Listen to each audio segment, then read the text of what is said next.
Hello বন্ধুরা, আজকে আমরা এক্সপ্লেন করতে চলেছি একটি নতুন মানহুয়া যার নাম Chronicles of the lazy sovereign. এই গল্পের এক মেইন ক্যারেক্টার, সে দিন-রাত ২৪ ঘন্টা ঘুমাত। তার বাবা ভাই অনেক রাগারাগি করে তাকে ঘর থেকে বের করে স্কুলে নিয়ে যায়, আর পথেই একটা দুর্ঘটনা হয়ে সেখানেই মেইন ক্যারেক্টার একজন থুয়ে যাওয়া শক্তি পায়, সেই গল্পের একজন মাস্টার হয়ে ওঠে। এইটাই ছিল এই গল্পের ইন্ট্রো। তো চলুন শুরু করা যাক। গল্পের শুরুতেই আমরা দেখতে পাই একজন বয়োজ্যেষ্ঠ সন্ন্যাসীকে, যাকে সবাই দ্য ভেনারেবল মুসান বা জীবন্ত বুদ্ধ নামে চেনে। তিনি শান্ত ও গম্ভীর গলায় তার সামনে থাকা ব্যক্তিকে জিজ্ঞেস করছেন, তুমি কি আমার কাছে ইয়োনহো উই সম্পর্কে জানতে এসেছ? উত্তরে তার সামনে থাকা লোকটি বিনীতভাবে মাথা নিচু করে জানাল, হ্যাঁ, আমি আসলে তার গৌরবময় ইতিহাসের সব তথ্য ও রেকর্ড সংগ্রহ করছি। মুসান সাহেব মৃদু হাসলেন। ইয়োনহো উইয়ের নাম শুনেই যেন তার মুখে ভক্তি ফুটে উঠল। তিনি আকাশের দিকে তাকিয়ে প্রশান্ত মনে বলতে শুরু করলেন, ইয়োনহো উই, তিনি ছিলেন এক উজ্জ্বল সম্রাট। ভগবান বুদ্ধ নিজে তাকে এই পৃথিবীতে পাঠিয়েছেন সব আত্মাকে মুক্তির পথ দেখাতে। তিনি অত্যন্ত দয়ালু এবং ন্যায়পরায়ণ ছিলেন। সন্ন্যাসীর কথা বলার সময় তার পরনের কাপড় বাতাসে পতপত করে উঠছে, যেন এক আধ্যাত্মিক পরিবেশ তৈরি হয়েছে। তথ্য সংগ্রহকারী ব্যক্তিটি মুগ্ধ হয়ে সব শুনলেন। তিনি আবার প্রশ্ন করলেন, আমি বুঝতে পারছি, আপনি কি দয়া করে তার প্রতিদিনের সাধারণ জীবনযাপন সম্পর্কে আমাকে আরও কিছু বলবেন? সন্ন্যাসী মুসান যখনই তার প্রতিদিনের জীবনের কথা ভাবলেন, হঠাৎ তার মুখে ভয়ের ছাপ ফুটে উঠল। তার পুরো শরীর থরথর করে কাঁপতে শুরু করল। তিনি আতঙ্কে চিৎকার করে বলে উঠলেন, উফ, বাদ দাও তো ওসব, আমি আর এই আজেবাজে কথা সহ্য করতে পারছি না। দৃশ্যের পট পরিবর্তন হয়। আমরা এখন চলে এসেছি হেবেই পেং ক্ল্যানে। সেখানে দেখা যায় বিশাল শক্তিশালী এক ব্যক্তি, নাম তার দোগিউক পেং, যিনি এই ক্ল্যানের অবসরপ্রাপ্ত নেতা। তিনি রাগে ফেটে পড়ে হাতের কাছে থাকা জিনিসপত্র ছুঁড়ে মারছেন আর চিৎকার করছেন, কি বললে? ইয়োনহো উই? তুমি কি সত্যিই ইয়োনহো উইয়ের নাম বললে? তার চেহারায় চরম বিরক্তি এবং রাগ। সে রাগে কাঁপতে কাঁপতে বলছে, কি কুফারে বাবা, আমার কপালটাই খারাপ। এই যাযাবর লোকটার মুখ থেকে শেষ পর্যন্ত এই নামটা শুনতে হলো। বেচারা ইতিহাসবিদ কিং কর্তব্য বিমূঢ় হয়ে শুধু ভাবছেন, কি? আসলে আমরা যার কথা বলছি সেই ইয়োনহো উই ছিলেন দ্য রেডিয়েন্ট সভারেন, বা এক উজ্জ্বল সম্রাট, যার বীরত্বের কাহিনী ক্রনিকলস অব দ্য লেজি সভারেনে লিপিবদ্ধ আছে। তিনি ছিলেন এক কিংবদন্তি পুরুষ, যিনি বিশৃঙ্খলার যুগের অবসান ঘটিয়েছিলেন। সারা দেশে তার পরিচিতি ছিল একজন মহৎ, পরোপকারী এবং বীর যোদ্ধা হিসেবে। কেউ কেউ তো তাকে সর্বকালের শ্রেষ্ঠ মানুষ বা শ্রেষ্ঠ বীর হিসেবেও মান্য করেন। কিন্তু আমাদের এই ইতিহাসবিদের মনে এখন একটাই বড় প্রশ্ন ঘুরপাক খাচ্ছে, যদি তিনি এতই মহান হন, তাহলে কেন কেউ আমাকে তার ব্যক্তিগত জীবন নিয়ে কিছু বলতে চাইছে না? একজন ইতিহাসবিদ হিসেবে সত্য উদ্ঘাটন করা এবং ইতিহাসের লুকানো দিকগুলো লিপিবদ্ধ করা তার দায়িত্ব। অবশেষে তিনি মনে মনে ভাবছেন, আজ হয়তো জানা যাবে কেন সবাই ইয়োনহো উইয়ের নাম শুনলে এমন অদ্ভুত আচরণ করে। পরের দৃশ্যে আমরা দেখি এক হাসিখুশি বৃদ্ধকে, যিনি ভিক্ষুক সম্প্রদায়ের বা বেগার্স সেক্টের অবসরপ্রাপ্ত নেতা। নাম তার এনলাইটেন্ড বেগার অফ লাইট। তিনি হো হো করে হাসছেন আর ইতিহাসবিদকে বলছেন, আহ হা হা হা, তার মানে তোমাকে শাওলিন মন্দির আর হোবেই পেং ক্ল্যান থেকেও তাড়িয়ে দেওয়া হয়েছে? ইতিহাসবিদ কিছুটা হতাশ হয়ে মাথা নিচু করে স্বীকার করলেন, হ্যাঁ, আমি আরও অনেক জায়গায় গিয়েছিলাম, কিন্তু সব জায়গার মানুষের প্রতিক্রিয়া একই। তার কথা শুনে বৃদ্ধ ভিক্ষুক নেতা এক রহস্যময় হাসি দিয়ে বলতে শুরু করলেন, হবে নাই বা কেন? যখনই তুমি রেডিয়েন্ট সাভারিনের প্রসঙ্গ তুলবে, এমন হওয়াটাই তো স্বাভাবিক। ভিক্ষুক নেতার এই কথা শুনে ইতিহাসবিদ অবাক হয়ে তার দিকে তাকিয়ে রইলেন। ভিক্ষুকের সেই অভিজ্ঞ নেতা রহস্যময় হাসি দিয়ে বলতে শুরু করলেন, ইয়োনহো উইর মতো মানুষকে বর্ণনা করার জন্য খুব সহজ একটা শব্দ আছে। এরপর আমরা ফিরে যাই আজ থেকে ১০০ বছর আগের অতীতে, গুয়াংডং উই ক্ল্যানের বাড়িতে। আসলে এই লোকটা ছিল আস্ত একটা কুঁড়ে বা অকর্মার্থারী। সেখানে আমরা দেখতে পাই ১২ বছর বয়সী ছোট ইয়োনহো উইকে। সে আয়েশ করে মাটিতে গড়াগড়ি খাচ্ছে আর পা নাচাচ্ছে। তার মনে এক বিশাল স্বপ্ন, সে হবে এই দুনিয়ার সবচেয়ে শক্তিশালী মার্শাল আর্টিস্ট। জন্ম থেকেই সে যোদ্ধা পরিবারের সন্তান, তাই বীরত্বের নীতি আর মার্শাল আর্টের নিয়মকানুন তার রক্তে মিশে আছে। ইয়োনহো জানত তার এই আকাশছোঁয়া স্বপ্ন সত্যি করার সবচেয়ে দ্রুত পথ কী, আর সেই পথটি হল অবিরাম পরিশ্রম বা কঠোর সাধনা। সে নিজেও বেশ ভাব নিয়ে ভাবত, হ্যাঁ, প্রতিভা আর দক্ষতা দিয়ে কিছুই হবে না যদি না কঠোর পরিশ্রম করা হয়। পরিশ্রম ছাড়া জীবনে কিছুই অর্জন করা সম্ভব নয়। কিন্তু এই বিশাল উচ্চাকাঙ্ক্ষী আর দৃঢ়প্রতিজ্ঞ ছেলেটির একটা ছোট্ট সমস্যা ছিল। সমস্যাটা শুনতে খুব সাধারণ মনে হলেও ইয়োনহোর জন্য এটা ছিল পাহাড় সমবাধা। সহজ কথায় বলতে গেলে, কোনো কাজ শুরু করার জন্য দিনের সময়টা তার কাছে সবসময় খুব দেরি মনে হতো। তার কাছে মনে হতো, দিন তো শেষই হয়ে এলো, এখন আর নতুন করে কি শুরু করব? এই আলস্যির কারণেই মূলত তার বীর হওয়ার পথে বড় বাধা হয়ে দাঁড়িয়েছিল তার নিজের স্বভাব। ইয়োনহো উই বিছানায় এপাশোপাশ করছে আর নিজের মনেই আক্ষেপ করে বলছে, আহারে, আজকের দিনটাতেই তো আমার বিশ্বের শ্রেষ্ঠ মার্শাল আর্টিস্ট হওয়ার ভিত্তিপ্রস্তর স্থাপন করার কথা ছিল, কিন্তু পরক্ষণেই সে কম্বল মুড়ি দিয়ে শুয়ে পড়ল। সে হাই তুলতে তুলতে ভাবছে, যাই হোক, আজ বরং এক ঘুম দিয়ে দিই, কাল থেকে একদম পাক্কা শুরু করব। ঠিক তখনই ভারী পায়ের আওয়াজ পাওয়া গেল, ধূপ ধূপ ধূপ। ঘরে ঢুকেই একজন রাগী গলায় চিৎকার করে উঠলেন, এই ছেলে, ওঠ! তোকে বলেছি না উঠে দাঁড়াতে। ইয়োনহো চোখ পিটপিট করে তাকিয়ে দেখল তার সামনে দাঁড়িয়ে আছেন স্বয়ং গুয়াংডং উই ক্ল্যানের প্রধান এবং দ্য রাইচাস সোর্ড নামে পরিচিত তার বাবা, জোংহান উই। জোংহান উই বেশ কড়া গলায় ছেলেকে জিজ্ঞেস করলেন, তুই কি জানিস সূর্য এখন ডুবছে? ইয়োনহো খুব শান্তভাবে উত্তর দিল, হ্যাঁ বাবা, আমি দেখেছি। বাবা আরও রেগে গিয়ে বললেন, তার মানে তুই দেখেছিস, তবুও তুই এখনও বিছানায় পড়ে আছিস? ছেলের উত্তর যেন আরও অদ্ভুত, তা তো থাকবই, কারণ সূর্য যে ডুবছে। জোংহান উই এবার ছেলের দিকে তেড়ে এসে বললেন, তোর কি কোনো ধারণা আছে তুই কতদিন ধরে এই ঘরের মধ্যে নিজেকে বন্দী করে রেখেছিস? ইয়োনহো একটু মাথা চুলকে ভাবার ভান করে বলল, হবে হয়তো 2 বা 3 দিন, মানে আমার মনে হয় 2 দিন হয়েছে। বাবার মেজাজ এবার সপ্তমে চড়ে গেল। তিনি চিৎকার করে বলে উঠলেন, আজ 4 দিন হল রে অলসের ধাড়ি, তুই টানা 4টে দিন এই ঘরের মধ্যে কম্বল মুড়ি দিয়ে শুধু গড়াগড়ি খাচ্ছিস। এত ঘুমানোর পর কি তোর পিঠে ব্যথা করে না? তিনি বিরক্ত হয়ে আরও বললেন, আরে একটা ভাল্লুকও তো মাঝে মাঝে গা ঝাড়া দেওয়ার জন্য বা পিঠের ঘাম শুকোনোর জন্য ঘুম থেকে ওঠে, আর তুই তো তার চেয়েও অধম। বাবার বকুনি খেয়ে ইয়োনহো একদমই ঘাবড়াল না, উল্টো দাঁত বের করে হেসেই দিল। সে বেশ মজা করে বলল, ঠিক ধরেছেন বাবা, সেই কারণেই তো আমি কয়েকবার ঘুম থেকে উঠে পিঠ বদলানোর জন্য এপাশোপাশ করেছি। ছেলের এমন অদ্ভুত যুক্তি শুনে বাবা রাগে গড়গড় করতে শুরু করলেন। তখনই ইয়োনহো মুখটা কাঁচুমাচু করে বোঝানোর চেষ্টা করল, আসলে আমি মার্শাল আর্ট প্র্যাকটিস করার অনেক চেষ্টা করেছিলাম, কিন্তু কি করব বলুন, যখনই ঘুম থেকে উঠলাম দেখি সূর্য ডুবে যাচ্ছে, আর নিয়ম হলো সূর্য ডুবলে সবার ঘুমানোর প্রস্তুতি নেওয়া উচিত, তাই ভাবলাম কাল খুব সকালে উঠে একদম কড়া ট্রেনিং শুরু করে দেব। ছেলের মুখে এমন তর্পানো উত্তর শুনে বাবা আর নিজেকে সামলাতে পারলেন না। তিনি চিৎকার করে উঠলেন, হতভাগা ছেলে, আজ তোর এই অলসতা আমি চিরতরে শেষ করে দেব। এরপর শুরু হলো ধস্তাধস্তি। জোংহান উই ছেলেকে বিছানা থেকে আছাড় মেরে নিচে ফেলে দিলেন। তিনি ঠিক করলেন আজ ছেলের শুধু অলসতাই নয়, তার এই মেজাজও তিনি ঠিক করবেন। গুয়াংডং উইক্ল্যানের বাড়ি থেকে চিৎকার আর আসবাবপত্র ভাঙার আওয়াজ আসতে লাগল। এইভাবে ইয়োনহোর আরও একটা দিন শেষ হয়ে এলো। পরের দৃশ্যে আমরা দেখি ক্ল্যানের অফিসের ভেতর জোংহান উই বিষণ্ণ মনে বসে আছেন। তার সামনে দাঁড়িয়ে আছেন ক্ল্যানের প্রধান প্রশাসনিক কর্মকর্তা জো বাং করুণ সুরে জিজ্ঞেস করলেন, কর্তা, মাস্টার ইয়োনহো কি আপনাকে আবারও ঝামেলায় ফেললে? জোংহান উই একটা দীর্ঘশ্বাস ফেলে বললেন, উফ, আর বলো না, সে ছাড়া আর কেউ আমাকে এত মাথা ব্যথা দেয় না। জো বাং তাকে সান্ত্বনা দিয়ে বললেন, আশা করি সে দ্রুতই ঠিক হয়ে যাবে। কিন্তু জোংহান উই নিজেকেই দোষ দিতে শুরু করলেন। তিনি বিড়বিড় করে বললেন, সবই আমার দোষ। জানা যায় ইয়োনহোর বয়স যখন মাত্র 2 বছর, তখনই জোংহান উই মার্শাল আর্টের এক দীর্ঘ যাত্রায় পরিবার ছেড়ে চলে যান। তিনি ভেবেছিলেন এই সফর বড়জোর 2 বছর সময় নেবে, কিন্তু তার সেই ভুল সিদ্ধান্তে হয়তো ছোট ছেলেটি বড় হওয়ার সময় বাবাকে পাশে পায়নি, যার প্রভাব এখন তার চোখের সামনে। জোংহান উইয়ের সেই 2 বছরের সফর কেন 8 বছর দীর্ঘ হল, তার পেছনে ছিল একের পর এক অনাকাঙ্ক্ষিত ঘটনা। দীর্ঘ 8 বছর পর যখন তিনি অবশেষে ঘরে ফিরলেন, তখন তিনি রাইচাস সোর্ড বা ন্যায়পরায়ণ তলোয়ারধারী হিসেবে এক সম্মানজনক উপাধি অর্জন করেছেন ঠিকই, কিন্তু বিনিময়ে হারিয়েছেন তার চেয়েও অনেক বেশি কিছু।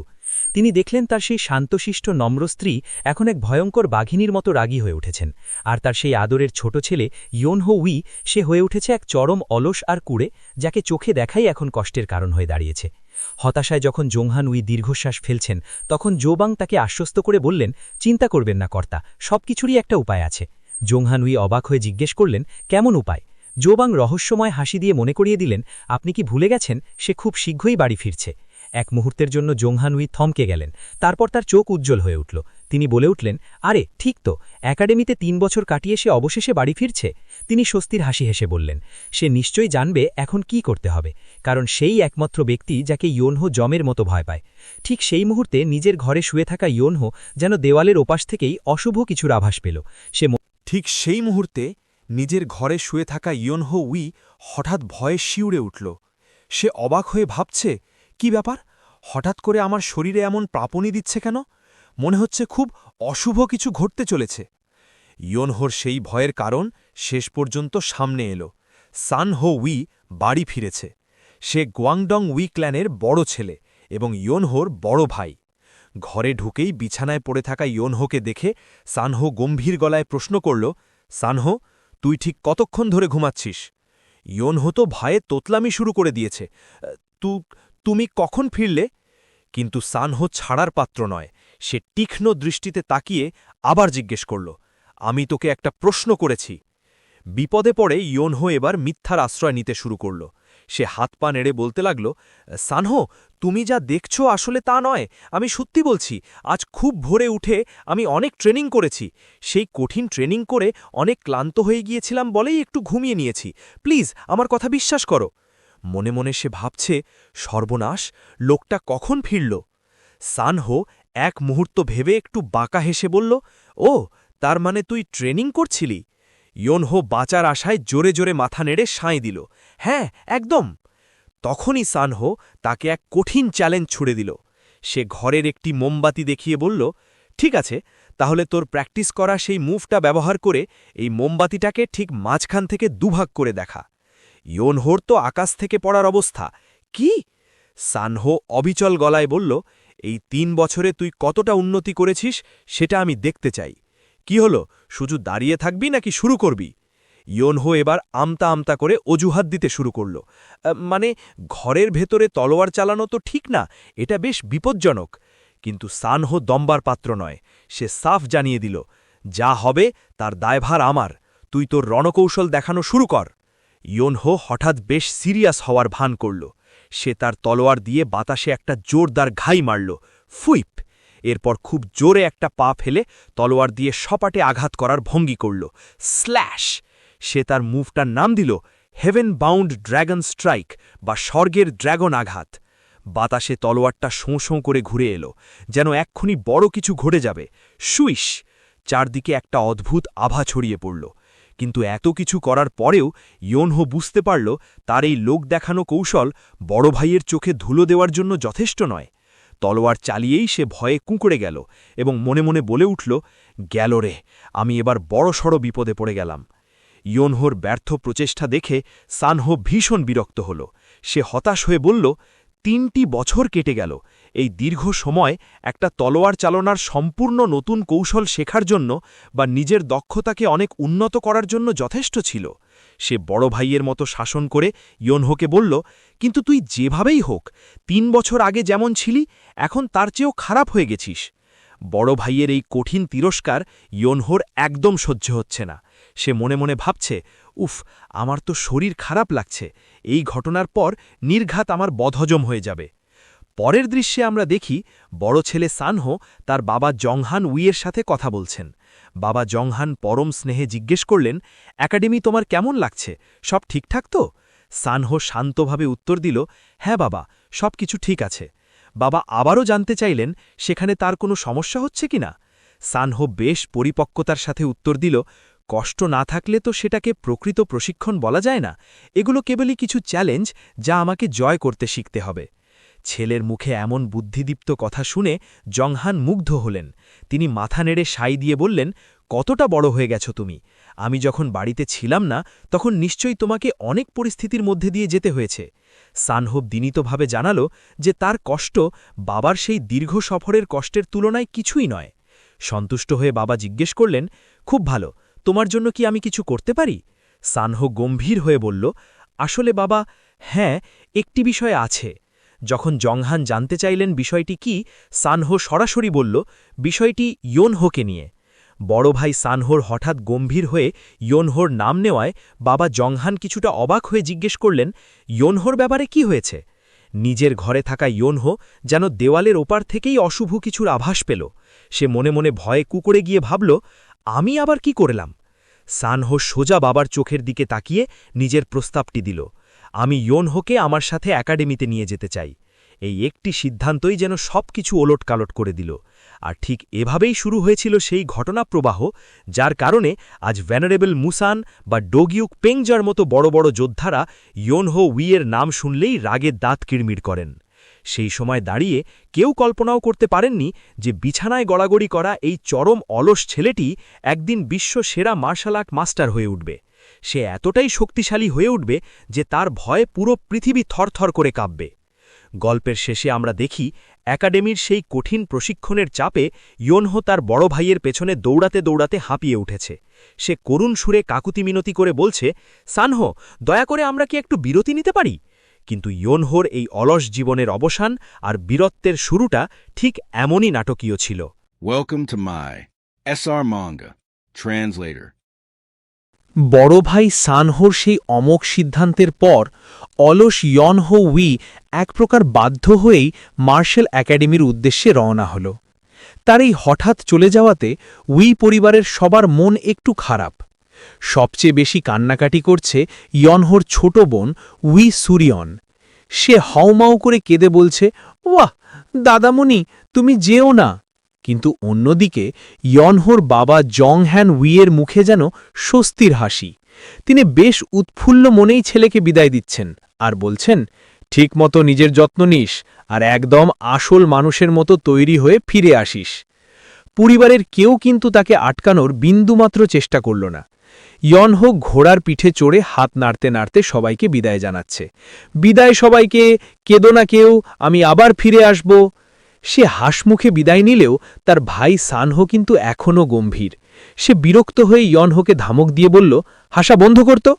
ব্যাস, এভাবেই শুরু হল এক অলস রাজপুত্রের বীর হয়ে ওঠার প্রথম যাত্রা। তাদের যাত্রাপথটি বেশ নির্বিঘ্নেই কাটছিল। ঘোড়ার খুঁড়ের আওয়াজ শোনা যাচ্ছে। বড় ভাই সানহো উইয়ের জন্য এই যাত্রাটি বেশ সহজ ও স্বাভাবিক হলেও আমাদের আলসে ইয়নহোর জন্য এটি যেন এক অন্তহীন যন্ত্রণার নাম। ঘোড়ার পিঠে বসতে বসতে ক্লান্ত ইয়নহো ব্যথায় কুকড়ে গিয়ে করুণ সুরে জিজ্ঞেস করল, আমরা কি এখনও পৌঁছাইনি? আর কতক্ষণ লাগবে? সানহো খুব নির্লিপ্তভাবে উত্তর দিল, এখনও 10 দিন বাকি আছে। ইয়নহো তো আকাশ থেকে পড়ল। সে চিৎকার করে বলে উঠল, 10 দিন? তার এই অবাক হওয়া দেখে সানহো একটা দীর্ঘশ্বাস ফেলে বলল, যদি তুই ঘোড়ায় চড়া জানতি তবে আমরা 5 দিনেই পৌঁছে যেতাম। ইয়নহো রেগে গিয়ে নিজের সাফাই গাইল, আমি তো তোমাকে আগেই বলেছি যে আমি আগে কখনো ঘোড়ায় চড়িনি।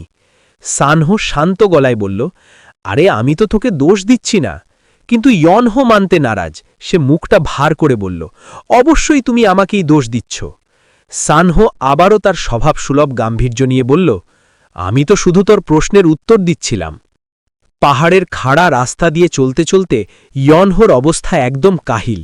সে ঘোড়ার পিঠ থেকে করুণ স্বরে চিৎকার করে বড় ভাইকে বলছে, ভাইয়া এবার একটু থামো, চলো একটু জিরিয়ে নিই। তার ক্লান্তির যেন শেষ নেই। সে ঘ্যান ঘ্যান করে বলতে লাগল, তুমি কি দেখছো এই পাহাড়টা কত পা খাড়া? আমি ভীষণ হাঁপিয়ে উঠেছি। আমার তো মনে হচ্ছে টানা ঘোড়ায় চড়তে চড়তে আমার পিঠ আর কোমর ফেটে যাবে। ঠিক তখনই ইয়নহোর চোখ গেল রাস্তার একপাশে। সে উত্তেজিত হয়ে সানহোকে দেখিয়ে বলল, ওই দেখো, ওখানে আরও কিছু মানুষ বিশ্রাম নিচ্ছে, চলো আমরাও ওদের মতো একটু বসি। কিন্তু সানহো কোনো কথা না বলে হঠাৎ ঘোড়া থামিয়ে দিল। তার চোখে মুখে এক অদ্ভুত সতর্কতা। সে ঘোড়া থেকে নেমে ধীর পায়ে একপাশে এগিয়ে যেতে লাগল। ইয়নহো অবাক হয়ে জিজ্ঞেস করল, কি হলো, তুমি কোথায় যাচ্ছ? হঠাৎ স্তব্ধতা ভেঙে চারদিক থেকে তীরের মতো শা শব্দ ভেসে আসতে লাগল। ইয়নহো কিছু বুঝে ওঠার আগেই দেখল পরিস্থিতি মুহূর্তের মধ্যে বদলে গেছে। সে আতঙ্কে বড় বড় চোখ করে তাকিয়ে রইল। কি হচ্ছে এসব? সানহো অত্যন্ত গম্ভীর এবং বিমর্ষ গলায় উত্তর দিল, আমরা অনেক দেরি করে ফেলেছি, এরা সবাই মারা গেছে। তার কথা শুনে ইয়নহোর বুকের ভেতরটা কেঁপে উঠল। সে আর্তনাদ করে বলে উঠল, কি, সবাই মারা গেছে মানে? সানহো মাটিতে পড়ে থাকা একটি লাশের দিকে ইশারা করে বলল, এই দেখো। সে লাশের শরীরে একটি বিশেষ চিহ্ন পরীক্ষা করে দেখল। এরপর সে অত্যন্ত গম্ভীর স্বরে বলল, এটি একটি বিশেষ কৌশল, যার নাম ফ্লাওয়ার ইন্ডালজিং পাম। ইয়নহো এমন অদ্ভুত নাম শুনে অবাক হয়ে তোতলাতে শুরু করল। ফ্লাওয়ার ইন্ডালজিং পাম মানে ফুলে আসক্ত হাতের তালু? সানহো তখন এই ভয়ঙ্কর কৌশলের ইতিহাস ব্যাখ্যা করতে শুরু করল। সে জানালো, আগে এর নাম ছিল ক্রিমসন ফ্লাওয়ার পাম, কিন্তু সেও জুয়াক নামের এক পাপিষ্ঠ ব্যক্তি এই কৌশল ব্যবহার করে অসংখ্য নারকীয় অপরাধ আর কুকর্ম করেছিল। তারপর থেকেই কুখ্যাত এই কৌশলের নাম হয়ে যায় ফ্লাওয়ার ইন্ডালজিং পাম।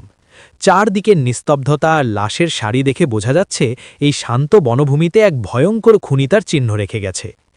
বড় ভাই সানহোর মুখে খুনি সেও জুয়াকের কুকীর্তির কথা শুনে ইয়নহোর আত্মারাম খাঁচা হওয়ার জোগাড় হল। সে তোতলাতে তোতলাতে অস্ফুট স্বরে বলল, দাঁড়াও দাঁড়াও, তুমি বলতে চাইছো সেই পাপিষ্ঠ লোকটা এই আশেপাশেই কোথাও আছে? সানহো গভীর চিন্তায় মগ্ন। সে চারপাশটা পর্যবেক্ষণ করে গম্ভীর গলায় বলল, ওই শয়তানটা মূলত পাহাড়ে চড়া অসহায় নারীদের টার্গেট করে। এই লাশগুলো দেখে পরিষ্কার বোঝা যাচ্ছে সে কোনো এক নারীকে অপহরণ করার পথে এদের ওপর অতর্কিত হামলা চালিয়েছে। তার মানে এই বনের মধ্যেই কোথাও একজন নারী এখন চরম বিপদের মুখে জীবনমরণ লড়াই করছে। পরিস্থিতি বেগতিক দেখে সানহো এক মুহূর্ত সময় নষ্ট না করার সিদ্ধান্ত নিল। সে ইয়নহোকে কড়া গলায় আদেশ দিল, আমি আসছি, তুই এখানেই থাকবি, একদম নড়বি না। কথাটি শেষ করেই সানহো বিদ্যুতের গতিতে বনের গহীনে মিলিয়ে গেল। ইয়নহো তো একা বনের মাঝখানে লাশগুলোর সাথে আটকা পড়ে একদম ভ্যাবাচাকা খেয়ে গেল। সে চিৎকার করে বলতে লাগল, আরে তুমি কি আমাকে এই পচা লাশগুলোর সাথে একা রেখে চলে যাচ্ছ? তার চোখে মুখে এখন রাজ্যির ভয়, আর একা একা এই বনের বিভীষিকার মধ্যে পড়ে সে এখন কি করবে ভেবে পাচ্ছে না। বড় ভাই সানহো চোখের পলকে বনের গভীরে অদৃশ্য হয়ে যাওয়ার পর ইয়নহো এখন একদম একা। সে অসহায়ভাবে চিৎকার করে ডাকছে, হেই, তুমি কি আসলেই চলে গেলে? কিন্তু চারপাশে বাতাসের শোঁশো শব্দ ছাড়া আর কোনো উত্তর নেই। বনের গা ছমছমে নিস্তব্ধতার মাঝে ইয়নহো আর তার ঘোড়াটি ছাড়া আর কেউ বেঁচে নেই। রাতের বনের অদ্ভুত সব আওয়াজ আর ঝিঝি পোকার ডাক ইয়নহোর ভয়কে আরও বাড়িয়ে দিচ্ছে। সে চারপাশে পড়ে থাকা লাশগুলোর দিকে তাকিয়ে আতঙ্কে কুকড়ে গিয়ে বিড়বিড় করে বলছে, গেল রে, এবার আমি একদম শেষ। তার মনে হচ্ছে এই নির্জন বনের অন্ধকারে যে কোনো সময় সেই ভয়ঙ্কর খুনি তার সামনে হাজির হতে পারে। আলসেমি করে দিন কাটানো ইয়নহো এখন আক্ষরিক অর্থেই এক নরক যন্ত্রণার মধ্যে পড়ে গেছে। বৃষ্টির তোড় আর বনের হিংস্র পশুর গর্জনের মাঝে ইয়নহো এখন ভীষণ একা আর অসহায়। সে ভয়ে কাঁপতে কাঁপতে নিজের মনেই আক্ষেপ করছে, আমি তো সত্যি এবার বিপদে পড়ে গেলাম, আমার কপালটাই খারাপ, শেষ পর্যন্ত কি আমার ভাগ্যে এই ছিল? কিন্তু ভয়ের মাঝেও ইয়নহোর মানবিক সত্তা জেগে উঠল। সে চারপাশে ছড়িয়ে ছিটে থাকা লাশগুলোর দিকে তাকিয়ে দীর্ঘশ্বাস ফেলে বলল, ধুর ছাই। সে বুঝতে পারছে এদের এভাবে বনের মাঝখানে ফেলে রেখে যাওয়া ঠিক হবে না, কারণ সে যদি এদের এখানে ফেলে যায় তবে বনের বাঘ এসে এদের সাবার করে দেবে। সে লাশগুলোকে কবর দেওয়ার কথা ভাবল ঠিকই, কিন্তু মুষলধারে বৃষ্টির কারণে সেটাও এখন অসম্ভব। ইয়নহো হাঁপাতে হাঁপাতে আর ঘামতে ঘামতে অসাধ্য সাধনের চেষ্টা করছে। অলস ইয়নহোকে আজ পরিস্থিতির চাপে পড়ে রীতিমতো হাড় ভাঙা খাপনি খাটতে হচ্ছে। ঘোড়া সামলানো থেকে শুরু করে লাশগুলোর একটা গতি করা, সব মিলিয়ে সে এখন জীবন মরণ লড়াইয়ে ব্যস্ত। বৃষ্টির তোড়ে ভিজে একসা হয়ে ইয়নহো এখন হুন্নে হয়ে আশ্রয়ের সন্ধান করছে। সে যন্ত্রণায় কুকড়ে গিয়ে বিড়বিড় করছে, আশ্রয়, আমাকে একটা মাথা গোজা ঠাই খুঁজে পেতেই হবে।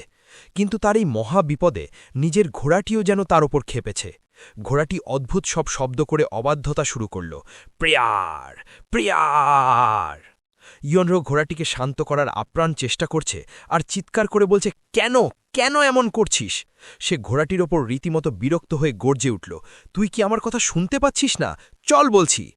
কিন্তু সব চেষ্টা বিফলে গেল যখন হঠাৎ এক বিকট শব্দে সব কিছু ওলটপালট হয়ে গেল। ঘোড়াটি হয়তো বনের গভীরে কোনো এক ভয়ঙ্কর বিপদের গন্ধ পেয়েছে, যা ইয়নহোর কল্পনারও বাইরে। আশ্রয়ের খোঁজে হন্যে হয়ে ছোটার সময় পরিস্থিতি ইয়নহোর জন্য আরও ভয়াবহ হয়ে উঠল। ঘোড়াটি একদমই তার কথা শুনছিল না, উল্টো সে অবাধ্য হয়ে লাথি ছুটতে শুরু করল, পাড়ক, পাক। ইয়নহো কিছু বুঝে ওঠার আগেই ঘোড়ার লাথিতে ছিটকি গিয়ে পড়ল ঝোপের আড়ালে। আহ! সেখানে বিচ্ছিরিভাবে আছাড় খেয়ে তার হাড়গোড় ভাঙার অবস্থা। কোয়াজিক! যন্ত্রণায় চিৎকার করে সে বলে উঠল, আহ! উফ, আমার পিঠটা বোধহয় শেষ হয়ে গেল। নিজের এই করুণ অবস্থার জন্য সে তার ঘোড়াটিকে গালি দিয়ে বলছে, অভিশপ্ত ঘোড়া কোথাকার। কিন্তু সেই যন্ত্রণার মাঝেই হঠাৎ ইয়নহোর চোখ ছানা বড়া হয়ে গেল। সে ঝোপের আড়ালে এমন কিছু একটা দেখতে পেল যা সে কল্পনাও করেনি। তার মুখ দিয়ে শুধু একটি শব্দই বেরোল, কি, কি এটা? যন্ত্রণার মাঝেও সে হঠাৎ সামনে একটা গুহা দেখতে পেল। বৃষ্টির হাত থেকে বাঁচার মতো একটা আশ্রয় খুঁজে পেয়ে সে বেশ খুশি হয়ে বলে উঠল, গুহা, দারুণ তো! বৃষ্টির হাত থেকে বাঁচার জন্য একটা আশ্রয় অন্তত পাওয়া গেল। কিন্তু বিপদ যেন তার পিছুই ছাড়ছে না।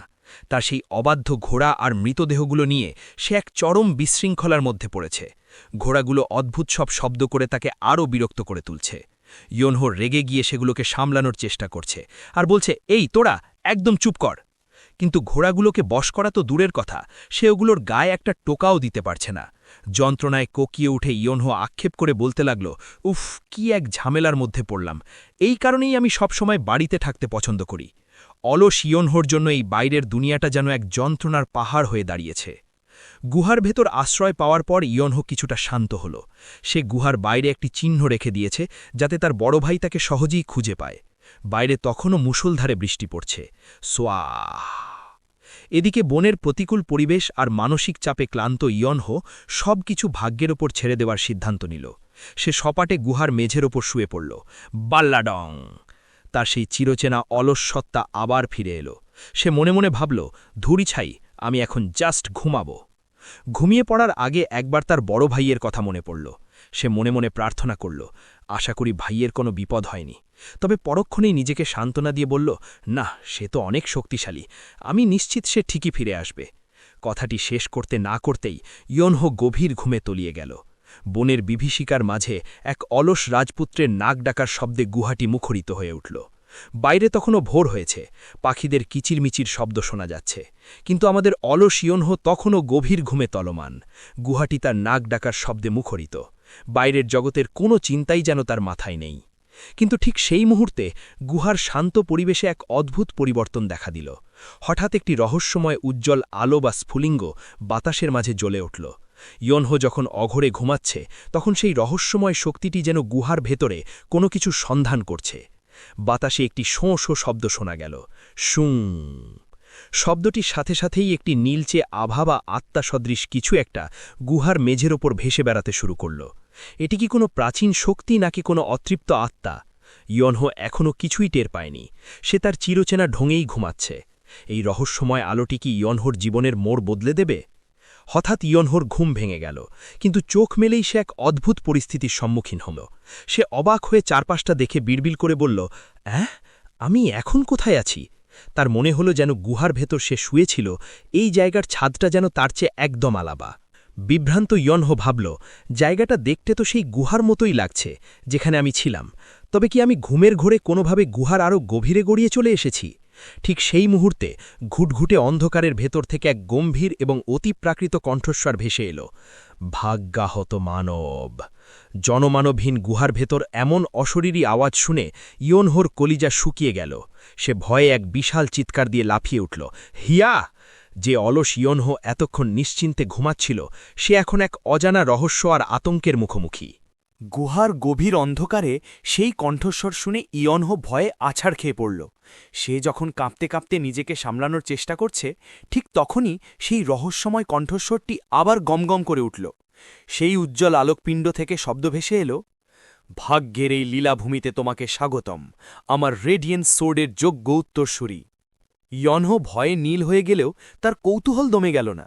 সে তোতলাতে তোতলাতে সেই আলোকপিণ্ডের দিকে ইশারা করে জিজ্ঞেস করল, আপনি কি এই ঝকঝকে জিনিসটার ভেতর থেকেই কথা বলছেন? কণ্ঠস্বরটি খুব ধীরস্থিরভাবে উত্তর দিল, হ্যাঁ, আমি আমার শারীরিক অস্তিত্বের সমস্ত সীমাবদ্ধতা অতিক্রম করেছি। আমি এখন সময় আর মহাকাশের ওপার থেকে তোমার সাথে কথা বলছি। সেই অদৃশ্য সত্তা ইয়নহোকে এক বিশাল প্রস্তাব দিয়ে বসল, আমার এই উত্তরাধিকার গ্রহণ করো এবং সারা পৃথিবী শাসন করো। এত বড় প্রস্তাব শুনেও ইয়নহোর ভয়ে জান যায় অবস্থা। সে ভয়ে চিৎকার করে উঠল, এ তো একটা ভূত! ভাগ্যের কি পরিহাস!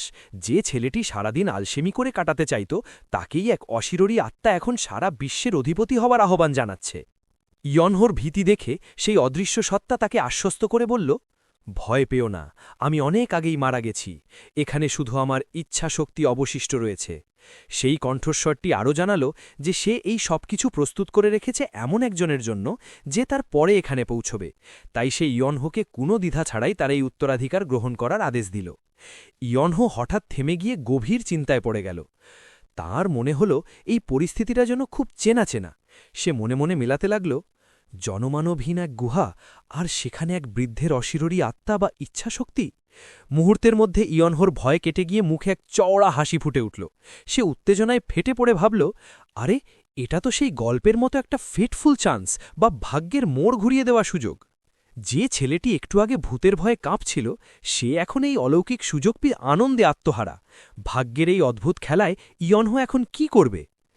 সেই অদৃশ্য সত্তা তাকে তাড়া দিয়ে বলল, আমাদের হাতে সময় খুব কম। আমার তলোয়ারের উত্তরাধিকার গ্রহণ করো এবং পৃথিবীর নৈতিকতা রক্ষা করো। সত্তাটি ইয়নহোকে তার রেডিয়েন্ট সোর্ড শেখানোর প্রতিশ্রুতি দিল এবং তাকে অবিরাম সাধনা করার নির্দেশ দিল। সে আরও যোগ করল যে ইয়নহোর শরীরে যেহেতু তার রক্ত বইছে, তাই সে যথেষ্ট প্রতিভাবান হবে। সবই ঠিকঠাক চলছিল, কিন্তু গোল বাঁধল যখন সেই আত্মাটি প্রশিক্ষণের সময়সীমা জানাল। সে গম্ভীর গলায় বলল, তুমি যদি এখানে টানা ৩০ বছর কঠোর পরিশ্রম করো তবে তুমি আমার এই কৌশলগুলো কিছুটা রপ্ত করতে পারবে। ৩০ বছর! ইয়নহো যেন আকাশ থেকে পড়ল, তার হাসি মুহূর্তেই উধাও হয়ে গেল। যে ছেলেটি একটু মুহূর্তের জন্য পরিশ্রম করতে চায় না, তাকে কিনা ৩০ বছর এখানে সাধনা করতে হবে? সে তৎক্ষণাৎ হাতজোড় করে বলে উঠল, ১ মিনিট দাঁড়ান, আমার মনে হয় এই ভাগ্যটা আমার জন্য নয়। গুহা থেকে পালানোর পথ খুঁজতে খুঁজতে সে সেই আত্মাকে বিদায় দিয়ে বলল, দয়া করে আপনি অন্য কাউকে খুঁজে নিন। ইয়নহোর মুখে ৩০ বছর প্রশিক্ষণের অনীহা আর গুহা ছেড়ে পালানোর কথা শুনে সেই রহস্যময় আত্মা যেন আকাশ থেকে পড়ল। অবাক হয়ে সেই উজ্জ্বল আলোকপিণ্ডটি চিৎকার করে উঠল, কি বললে? যে কেউ এমন স্বর্গীয় শক্তির উত্তরাধিকার পাওয়ার জন্য জীবন দিয়ে দিতে পারত, সেখানে এই অলস ছেলেটি তা স্রেফ পায়ে ঠেলে দিচ্ছে। ইয়নহো খুব নির্বিকার ভঙ্গিতে গুহার বাইরে যাওয়ার পথ খুঁজতে খুঁজতে বিড়বিড় করে বলল, হ্যাঁ, এই ৩০ বছর এখানে বন্দী হয়ে পড়ে থাকার চেয়ে এই সুযোগ ছেড়ে দেওয়া আমার কাছে অনেক বেশি ভালো মনে হচ্ছে। তার কাছে পৃথিবীর অধিপতি হওয়ার চেয়ে নিজের অলস জীবন অনেক বেশি প্রিয়। কিন্তু ভাগ্যের লিখন বোধহয় অন্য কিছু ছিল। সেই অশিরোরী আত্মা এত সহজে তাকে ছেড়ে দেওয়ার পাত্র নয়। হঠাৎ ইয়নহোর সামনে একটা অদ্ভুত দৃশ্য ভেসে উঠল। সে দেখল একটি শক্তিশালী হাত একটি মহিমান্বিত তলোয়ারের মুঠি শক্ত করে ধরে আছে। এই দৃশ্যটি কি কোনো আগাম সংকেত, নাকি সেই আত্মা জোর করে তাকে তার শক্তি দিয়ে দিচ্ছে? আর ঠিক এভাবেই সেই ঐতিহাসিক সাক্ষাৎটি শেষ হল। লোকে যাকে লুজার বা অপদার্থ বলে ভাবত, সেই ইয়নহো মিয়ের ভাগ্য এই মুহূর্ত থেকেই এক অভাবনীয় দিকে মোড় নিতে শুরু করল। গুহার সেই রহস্যময় শক্তির প্রস্তাব ভেরিয়ে দিয়ে ইয়নহো যখন পালানোর কথা ভাবছিল, ঠিক তখনই ঘটে গেল সেই অলৌকিক ঘটনা। সেই অশিরোরী আত্মা বা তলোয়ারের ইচ্ছাশক্তি ইয়নহোর অনীহাকে তোয়াক্কা না করেই যেন তার উপর ভর করল। এভাবেই শুরু হলো এক অবিশ্বাস্য রূপান্তর। যে ছেলেটিকে সবাই লুজার বা অপদার্থ বলে অবজ্ঞা করত, সেই ইয়নহো উই এই রহস্যময় সাক্ষাতের মাধ্যমেই লাভ করল অজেয় এক শক্তি। এটিই ছিল সেই মাহেন্দ্র খন, যা অলস ইয়নহোকে পৃথিবীর ইতিহাসে অন্যতম শক্তিশালী যোদ্ধায় পরিণত করার প্রথম ধাপ।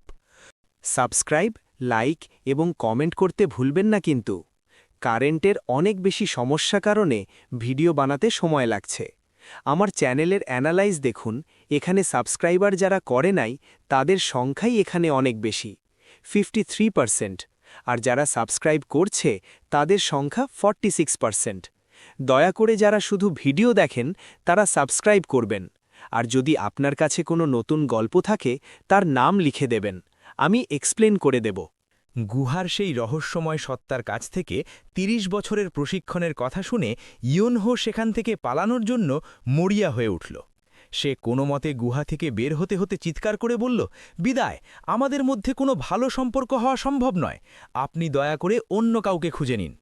কিন্তু সেই কণ্ঠস্বর তাকে সহজে ছাড়ল না। গম্ভীর কণ্ঠে সে গর্জে উঠল, দাঁড়াও, আমি বললাম না, দাঁড়াও। সেই উজ্জ্বল আলোকপিণ্ডটি এবার তার পরিচয় প্রকাশ করল, মুহান বায়েক। ইয়নহো তাকে প্রতারক ভেবে গালি দিচ্ছিল, কারণ তার মনে হয়েছিল সেই সত্তাটি এতক্ষণ লুকিয়েছিল। মুহান বায়েক শান্তভাবে ব্যাখ্যা করলেন, আমি কোনো ভণ্ড নই, আমি কেবল একটি ইচ্ছা শক্তির বহিঃপ্রকাশ, ম্যানিফেস্টেশন অফ আ উইল, যা শরীর ত্যাগ করেছে। ইয়নহো যখন নিশ্চিত হল যে সে আসলেই একটি অশরীরী আত্মার সাথে কথা বলছে, তখন সে ভয়ে চিৎকার করে উঠল, ওরে বাবা, তার মানে আপনি আসলেই একটা ভূত। মুহান বায়েক বিরক্ত হয়ে প্রতিবাদ করলেন, আমি ভূত নই, এটি মার্শাল আর্টসের একটি উচ্চতর স্তর, যেখানে নিজের ইচ্ছাশক্তিকে স্থানান্তরিত করা যায়।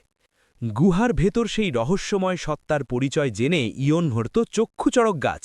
সেই অশরীরী আত্মাটি আর কেউ নন, স্বয়ং কিংবদন্তি তলোয়ারবাজ সোর্ড এম্পারার মুহান বায়েক। তিনি ছিলেন সাবাক ক্ল্যানের হাজার হাজার তলোয়ারবাজদের মধ্যে সেরা। ইয়নহো বিশ্বাসই করতে পারছে না যে ৩০০ বছর আগের একজন মানুষ এখনও তার সামনে উপস্থিত। মুহান বায়েক গম্ভীর গলায় বললেন, গত ৩০০ বছরে কোনো যোগ্য উত্তরসূরি আমাকে খুঁজে পায়নি, তাই আজ তোমাকে আমি আমার শিষ্য হিসাবে গ্রহণ করবই, তাতে তোমার মত থাক বা না থাক। ইয়নহো যখন পালানোর চেষ্টা করল, তখন মুহান বায়েক তার অলৌকিক ক্ষমতা ব্যবহার করে গুহার মুখ একটি বিশাল পাথর দিয়ে বন্ধ করে দিলেন। থাড়! তিনি অট্ট হাসি দিয়ে বললেন, হা হা হা, এই পাথরটি ১০ ফুটেরও বেশি চওড়া, তোমার একার শক্তিতে এটি সরানো বা ভাঙা অসম্ভব। বিপদে পড়ে ইয়নহো একদম কোণঠাসা হয়ে গেল। পালানোর সব পথ বন্ধ, আর সামনে দাঁড়িয়ে এক জেদি গুরু, যে তাকে ৩০০ বছর ধরে জমানোর সব বিদ্যার শিখিয়েই ছাড়বে। অলস ইয়নহোর শান্তিময় জীবনের স্বপ্ন এখন আক্ষরিক অর্থেই এক বিশাল পাথরের নিচে চাপা পড়ল। গুহার মুখ বিশাল পাথর দিয়ে বন্ধ হওয়ার পর ইয়নহো দমে যাওয়ার পাত্র নয়। মুহান বায়েক তাকে প্রলুব্ধ করে বললেন, তুমি যদি আমার কাছে মার্শাল আর্টস শেখো তবে এই পাথর তুমি অনায়াসেই কেটে ফেলতে পারবে। কিন্তু ইয়নহো তার নিজের বুদ্ধিতে অনড়। সে একটি স্টিলের কুদাল বা চ্যাপটা কিছু দিয়ে সেই পাথরের গায়ে গর্ত করার চেষ্টা শুরু করল। Scrap scrap.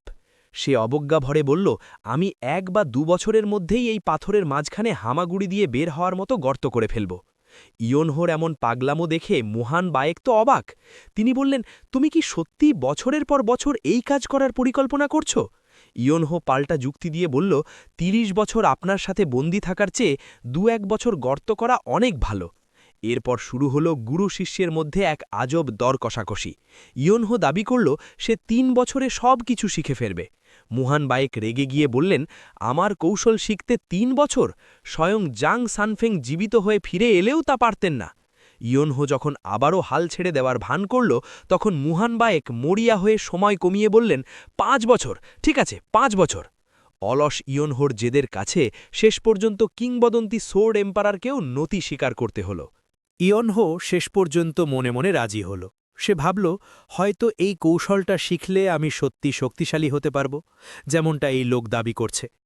নিজের জীবনের সবচেয়ে বড় সুযোগটি হাতছাড়া না করার কথা ভেবে সে দৃঢ় স্বরে বলে উঠল, ঠিক আছে, আমি এটা করে দেখাব। মুহান বায়েক মনে মনে খুশি হলেও ইয়নহোর আচরণ দেখে তার ধৈর্যের বাঁধ ভেঙে যাচ্ছিল। তিনি চিৎকার করে বললেন, উঠে পড় অলস গাধা কোথাকার, সূর্য অনেক আগেই উঠে গেছে। ইয়নহো হাই তুলতে তুলতে অলসভাবে বলল, মাফ করবেন যে আমাকে আপনার ঘুম থেকে জাগাতে হলো, কিন্তু আমরা কি দয়া করে প্রশিক্ষণটা এখন শুরু করতে পারি? ইয়নহোর এমন অনীহা আর বিরক্তি দেখে মুহান বায়েক আকাশের দিকে তাকিয়ে ভাগ্যকে অভিশাপ দিচ্ছিলেন। তিনি মনে মনে ভাবছিলেন, হায় ঈশ্বর, পৃথিবীর সব মানুষকে ছেড়ে আপনি আমার কপালে এই আলসেমি শিরোমণিকেই পাঠালেন। প্রশিক্ষণ শুরু হওয়ার পর ইয়নহোর শেখার ধরন দেখে মুহান বায়েক আরও হতাশ হলেন। ইয়নহো দাবি করল সে দিনে মাত্র 1 বার অনুশীলন করবে। সে পাল্টা বিরক্তি প্রকাশ করে বলল, এই জন্যই আপনার মতো একজন ভালো মাস্টার দরকার যে আসলে ঠিকমতো শেখাতে পারে। বেচারা মুহান বায়েকের যদি এখন একটি রক্ত মাংসের শরীর থাকত, তবে ইয়নহোর কথা শুনে নিশ্চিতভাবেই তার রক্তচাপ বেড়ে যেত এবং তিনি জ্ঞান হারাতেন। ইয়নহো তার অলস বুদ্ধি খাটিয়ে মাস্টার মুহান বায়েককে একটি কুটিল বুদ্ধি দিল। সে বলল, আপনি কি আপনার ওই অতিপ্রাকৃত শক্তি ব্যবহার করে আমার শরীর নিয়ন্ত্রণ করতে পারেন না? তাহলে তো আপনি নিজেই আপনার সব মুভ আমাকে শিখিয়ে দিতে পারেন। ইয়নহোর এই কথাটি মুহান বায়েকের মাথায় বজ্রপাতের মতো কাজ করল। তিনি হঠাৎ অদ্ভুতভাবে হাসতে শুরু করলেন। তিনি বুঝতে পারলেন, গত 300 বছর ধরে নিজের ইচ্ছাশক্তি ধরে রাখতে রাখতে তিনি একটি সহজ জিনিস ভুলে গিয়েছিলেন। তিনি বললেন, আমার তো শরীর নেই, কিন্তু আমি তো আমার এনার্জি দিয়ে যে কোনো বস্তুকে নাড়াতে পারি। মুহান বায়েক এবার ইয়নহোকে এক ভয়ঙ্কর শিক্ষা দেওয়ার সিদ্ধান্ত নিলেন। তিনি হুঙ্কার দিয়ে বললেন, আমার শরীর নেই ঠিকই, কিন্তু আমি এই কণাগুলো নাড়াতে পারি, আমি পাথর সরাতে পারি, আর আমি চাইলে এমন কিছুও করতে পারি। ইয়নহো বুঝতে পারল সে অনেক বড় ভুল করে ফেলেছে। সে ভয়ে তোতলাতে তোতলাতে বলতে লাগল, দাঁড়ান ওল্ড ম্যান, মাস্টার, আমরা কথা বলে সমাধান করতে পারি। কিন্তু ততক্ষণে অনেক দেরি হয়ে গেছে। সেই দিন থেকে ইয়নহোর অলস জীবনের অবসান ঘটল। মুহান বায়েক তাকে দিন-রাত কঠোর পরিশ্রমে বাধ্য করলেন। দিনের বেলা এক মুহূর্ত বিশ্রাম না নিয়ে ইয়নহোকে তলোয়ার চালানোর অনুশীলন করতে হতো। নিজের দেওয়া বুদ্ধিতেই ইয়নহো এখন নরক যন্ত্রণার মধ্যে পড়ে গেল। ইয়নহোর জন্য শুরু হলো এক অন্তহীন সাধনার জীবন। দিনের বেলা তলোয়ারের কঠোর অনুশীলনের পর সন্ধ্যাবেলায় চলত রণকৌশল নিয়ে বিতর্ক এবং তাত্ত্বিক লড়াই, স্পারিং ইন থিওরি। এমনকি ঘুমের মাঝেও তার নিস্তার ছিল না। মাস্টার মুহান বায়েক তাকে শিখিয়েছিলেন আল্টিমেট ড্রিম ট্রেনিং মেথড, যার মাধ্যমে সে স্বপ্নেও প্রশিক্ষণ চালিয়ে যেত। ধীরে ধীরে তলোয়ারই হয়ে উঠল ইয়নহোর জীবনের সবকিছু। অলসতা করার মতো একটি মুহূর্ত তার হাতে অবশিষ্ট ছিল না। আর এভাবেই তীরের বেগে কেটে গেল দীর্ঘ 5 বছর। অবশেষে সেই মাহেন্দ্রক্ষণ এল। গুহার মুখ আটকে থাকা সেই বিশাল পাথরটি আজ আর কোনো বাধা নয়, ঠাড়। কঠোর পরিশ্রমে ঘামাক্ত ইয়নহো বুক ভরে বাইরের তাজা বাতাস নিল। সে তৃপ্তির সাথে বলে উঠল, হাহ, অবশেষে আমি গুহা থেকে বেরোতে পারলাম। যে ইয়নহো একদিন অলসতার জন্য পরিচিত ছিল সেই এখন এক অপরাজেয় শক্তি নিয়ে পৃথিবীর বুকে ফিরে এলো। এই পৃথিবী তখনও জানত না যে গুহা থেকে বেরিয়ে আসা এই যুবকটি খুব শীঘ্রই পুরো বিশ্বকে কাঁপিয়ে দিতে চলেছে। একদিন হঠাৎ মাস্টার মোহান বায়েক ইয়নহোকে কাছে ডাকলেন। তার কণ্ঠস্বর আজ অন্য দিনের চেয়ে অনেক বেশি শান্ত এবং গম্ভীর। ইয়নহো, এদিকে এসো। ইয়নহো একটু অবাক হল। সে ভাবল, আজ ওল্ড ম্যানের কি হল, অন্যরকম লাগছে কেন? মোহান বায়েক নিজের জীবনের ফেলে আসা দিনগুলোর কথা মনে করে আক্ষেপ করতে লাগলেন। তিনি বললেন, আমি সারা জীবন শুধু মার্শাল আর্টসের চূড়ান্ত শিখরে পৌঁছানোর নেশায় মত্ত ছিলাম। সেই নেশায় আমি আমার পরিবার, আমার সন্তানদের পর্যন্ত অবহেলা করেছি। তিনি উপলব্ধি করলেন যে তলোয়ারের চেয়ে তলোয়ার যে চালায় তার মন অনেক বেশি গুরুত্বপূর্ণ। ইয়নহোকে প্রশিক্ষণ দিতে গিয়ে তিনি নতুন এক সত্যের সন্ধান পেয়েছেন। তিনি বললেন, তোমাকে শেখাতে গিয়ে আমি প্রথমবারের মতো মানুষের মতো অনুভব করতে পেরেছি। কখনো কখনো তোমার ওপর খুব রাগ হয়েছে, কিন্তু তোমাকে বেড়ে উঠতে দেখে আমি যে আনন্দ পেয়েছি তা অতুলনীয়। মাস্টারের মুখে এমন আবেগী কথা শুনে ইয়নহোর মন কুগাইল। সে কিছুটা শঙ্কিত হয়ে জিজ্ঞেস করল, আপনি এমনভাবে কথা বলছেন কেন, যেন এখনই আমাদের বিদায় নিতে হবে? মাস্টার মুহান বায়েক যখন বিদায়ের কথা বললেন, ইয়নহো প্রথমে তা বিশ্বাস করতে চাইল না। সে ভেবেছিল মাস্টার হয়তো আবারও তাকে কোনো কৌশলে আটকে রাখতে চাইছেন। সে রেগে গিয়ে বলল, আমি আর আপনার থাদে পা দিচ্ছি না।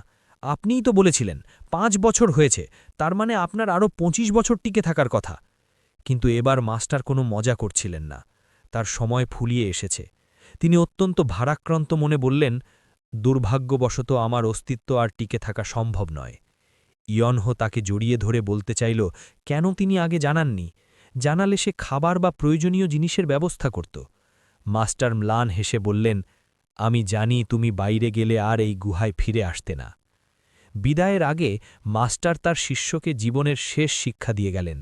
তিনি বললেন, আমি তোমার সাথে কাটানো এই সময়টুকু সত্যিই উপভোগ করেছি। আমার খুব ইচ্ছে ছিল তুমি যখন বিশ্ব জয় করবে তা নিজের চোখে দেখার, কিন্তু এখন আমাকে যেতেই হবে। তিনি আরও যোগ করলেন, সব কিছুর আগে মানুষকে স্থান দিও, এমনকি এই পুরো পৃথিবীর চেয়েও মানুষকে বেশি গুরুত্ব দিও। আমি যে ভুল করেছি তুমি তা করো না। অবশেষে সেই মুহূর্তটি এলো। মাস্টার মুহান বায়েক চিলতরে মিলিয়ে যেতে শুরু করলেন। তিনি শেষবারের মতো বললেন, আমি হয়তো আর তোমার সামনে থাকব না, কিন্তু তোমার হাতের প্রতিটি তলোয়ারের মুভমেন্টে আমি বেঁচে থাকব। ইয়নহো নির্বাক হয়ে দাঁড়িয়ে রইল। তার চোখে তখন অশ্রু আর হৃদয়ে মাস্টারের দেওয়া বিশাল দায়িত্ব। মাস্টার মুহান বায়েকের বিদায় মুহূর্তটি ছিল অত্যন্ত যন্ত্রণাদায়ক। তিনি ইয়নহোর সত্তার সাথে মিশে যাওয়ার আগে শেষবারের মতো বললেন, তোমার তলোয়ারের প্রতিটি আঘাতে আমি থাকব। ইয়নহো কান্নায় ভেঙে পড়ল। সে চিৎকার করে বলতে লাগল, মাস্টার, আমাকে ছেড়ে যাবেন না, আমার আরও অনেক কিছু শেখার বাকি আছে। আপনি কিছু না শিখিয়ে শুধু পাশে থাকলেও আমি খুশি হব। দয়া করে আর একটি দিন অন্তত থেকে যান। কিন্তু মাস্টার ততক্ষণে ধূলিকণার মতো মিলিয়ে গেছেন। গল্পের দৃশ্য এবার ফিরে এলো বর্তমানে। ইয়নহো বুঝতে পারল কেন মাস্টার আগে থেকে তাকে কিছুই জানাননি। মাস্টার খুব ভালো করেই জানতেন যে ইয়নহো যদি বুঝতে পারে তার প্রশিক্ষণ শেষ হয়ে গেছে, তবে সে সাথে সাথেই সব ছেলে দিয়ে আলসেমি শুরু করবে। তাই মাস্টার ইয়নহোর শরীরে একটি গোপন ডিভাইস বা ইনার কোর স্থাপন করে দিয়েছিলেন। এটি এমন এক শক্তি যা ইয়নহোকে না চাইলেও ভেতর থেকে শক্তিশালী করে তুলবে। অর্থাৎ ইয়নহো যদি অলসভাবে শুয়েও থাকে, তবুও এই ইনার কোর তার অভিজ্ঞতা এবং শক্তি বৃদ্ধি করতে থাকবে। মাস্টারের এই শেষ উপহারটি ইয়নহোকে অনিচ্ছা সত্ত্বেও এক অজেয় যোদ্ধায় পরিণত করার চাবিকাঠি হয়ে দাঁড়াল। মাস্টার মুহান বায়েক বিদায় নিলেও ইয়নহোর জন্য এক চরম ফাঁদ পেতে রেখে গেছেন। মাস্টারের সেই গোপন ইনার কোর আসলে ইয়নহোকে অলসতা করতে দেবে না। যদি সে অলসতা করে বা প্রশিক্ষণ বন্ধ করে দেয়, তবে এই কোরটি তার শরীর থেকে সমস্ত শক্তি শুষে নেবে, যার ফলাফল হবে মৃত্যু। নিজের এই দশা বুঝতে পেরে ইয়নহো চিৎকার করে উঠল, ধ্যাত তেরিকা, ওল্ড ম্যানটা শেষ পর্যন্ত আমার সাথে একটা নোংরা চাল চেলে গেল। মাস্টার তার শেষ বার্তায় ইয়নহোকে বিশ্ব ভ্রমণ করতে এবং নতুন নতুন অভিজ্ঞতার মাধ্যমে নিজেকে আরও উন্নত করার নির্দেশ দিয়েছেন।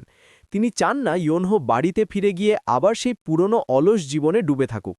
ইয়নহো যখন দেখল তার আর কোনো উপায় নেই, সে অনিচ্ছা সত্ত্বেও মাথা নুইয়ে মাস্টারের ইচ্ছাকে সম্মান জানাল।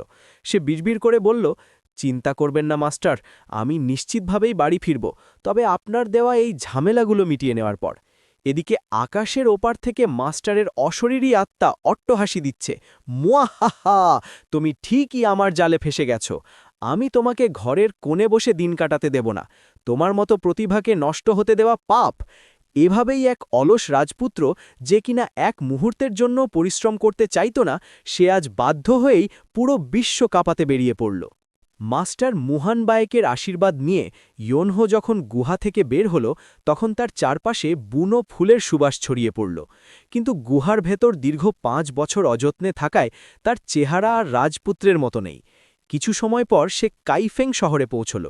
সেখানে তার সাথে দেখা হল ভিক্ষুক সম্প্রদায়ের বা বেগার্স সেক্টের কাইফেং শাখার প্রধান জ্যাং ইলের সাথে। ইয়োনহোকে দেখে জ্যাং ইল একেবারে হতভম্ব হয়ে গেল। সে মনে মনে ভাবল, কণ্ঠস্বর শুনে মনে হচ্ছে তার বয়স মাত্র 20 বছর, কিন্তু দেখতে সে অনেক বয়স্ক মনে হচ্ছে। জ্যাংইল আরও ভাবল যে সে জীবনে অনেক ভিক্ষুক দেখেছে, কিন্তু ইয়োনহোর মতো এত জরাজীর্ণ আর মলিন চেহারার কেউ কখনো দেখেনি। সে ইয়োনহোকে নিজেদের দলের লোক বলে মনে করে বলল, আরে, তুমি তো আমাদেরই পেশার লোক বলে মনে হচ্ছে। এ কথা শুনে ইয়োনহো তেলে বেগুনে জ্বলে উঠল। সে রেগে চিৎকার করে বলল, আমাকে কি তোমার ভিক্ষুক মনে হয়? জ্যাংইল খুব শান্তভাবে উত্তর দিল, হ্যাঁ, তোমাকে স্পষ্টভাবেই একজন ভিক্ষুক মনে হচ্ছে। তুমি যদি রাস্তার মোড়ে একটা ঝুড়ি নিয়ে বসো, তবে অনায়াসেই অনেক টাকা কামাতে পারবে। কেন তুমি তোমার এই প্রতিভাকে নষ্ট করছো? গুহার ভেতর অজেয় শক্তি অর্জন করলেও বাইরের পৃথিবীর মানুষ ইয়োনহোকে এখন কেবল একজন হতদরিদ্র ভিক্ষুক হিসেবেই দেখছে। ইয়োনহোর জরাজীর্ণ অবস্থা দেখে ভিক্ষুকদের সর্দার জ্যাংইল তার মধ্যে এক বিশাল সম্ভাবনা দেখতে পেলেন। তিনি ইয়োনহোর হাত চেপে ধরে প্রস্তাব দিলেন, তুমি কি আমার সাথে কাজ করতে আগ্রহী?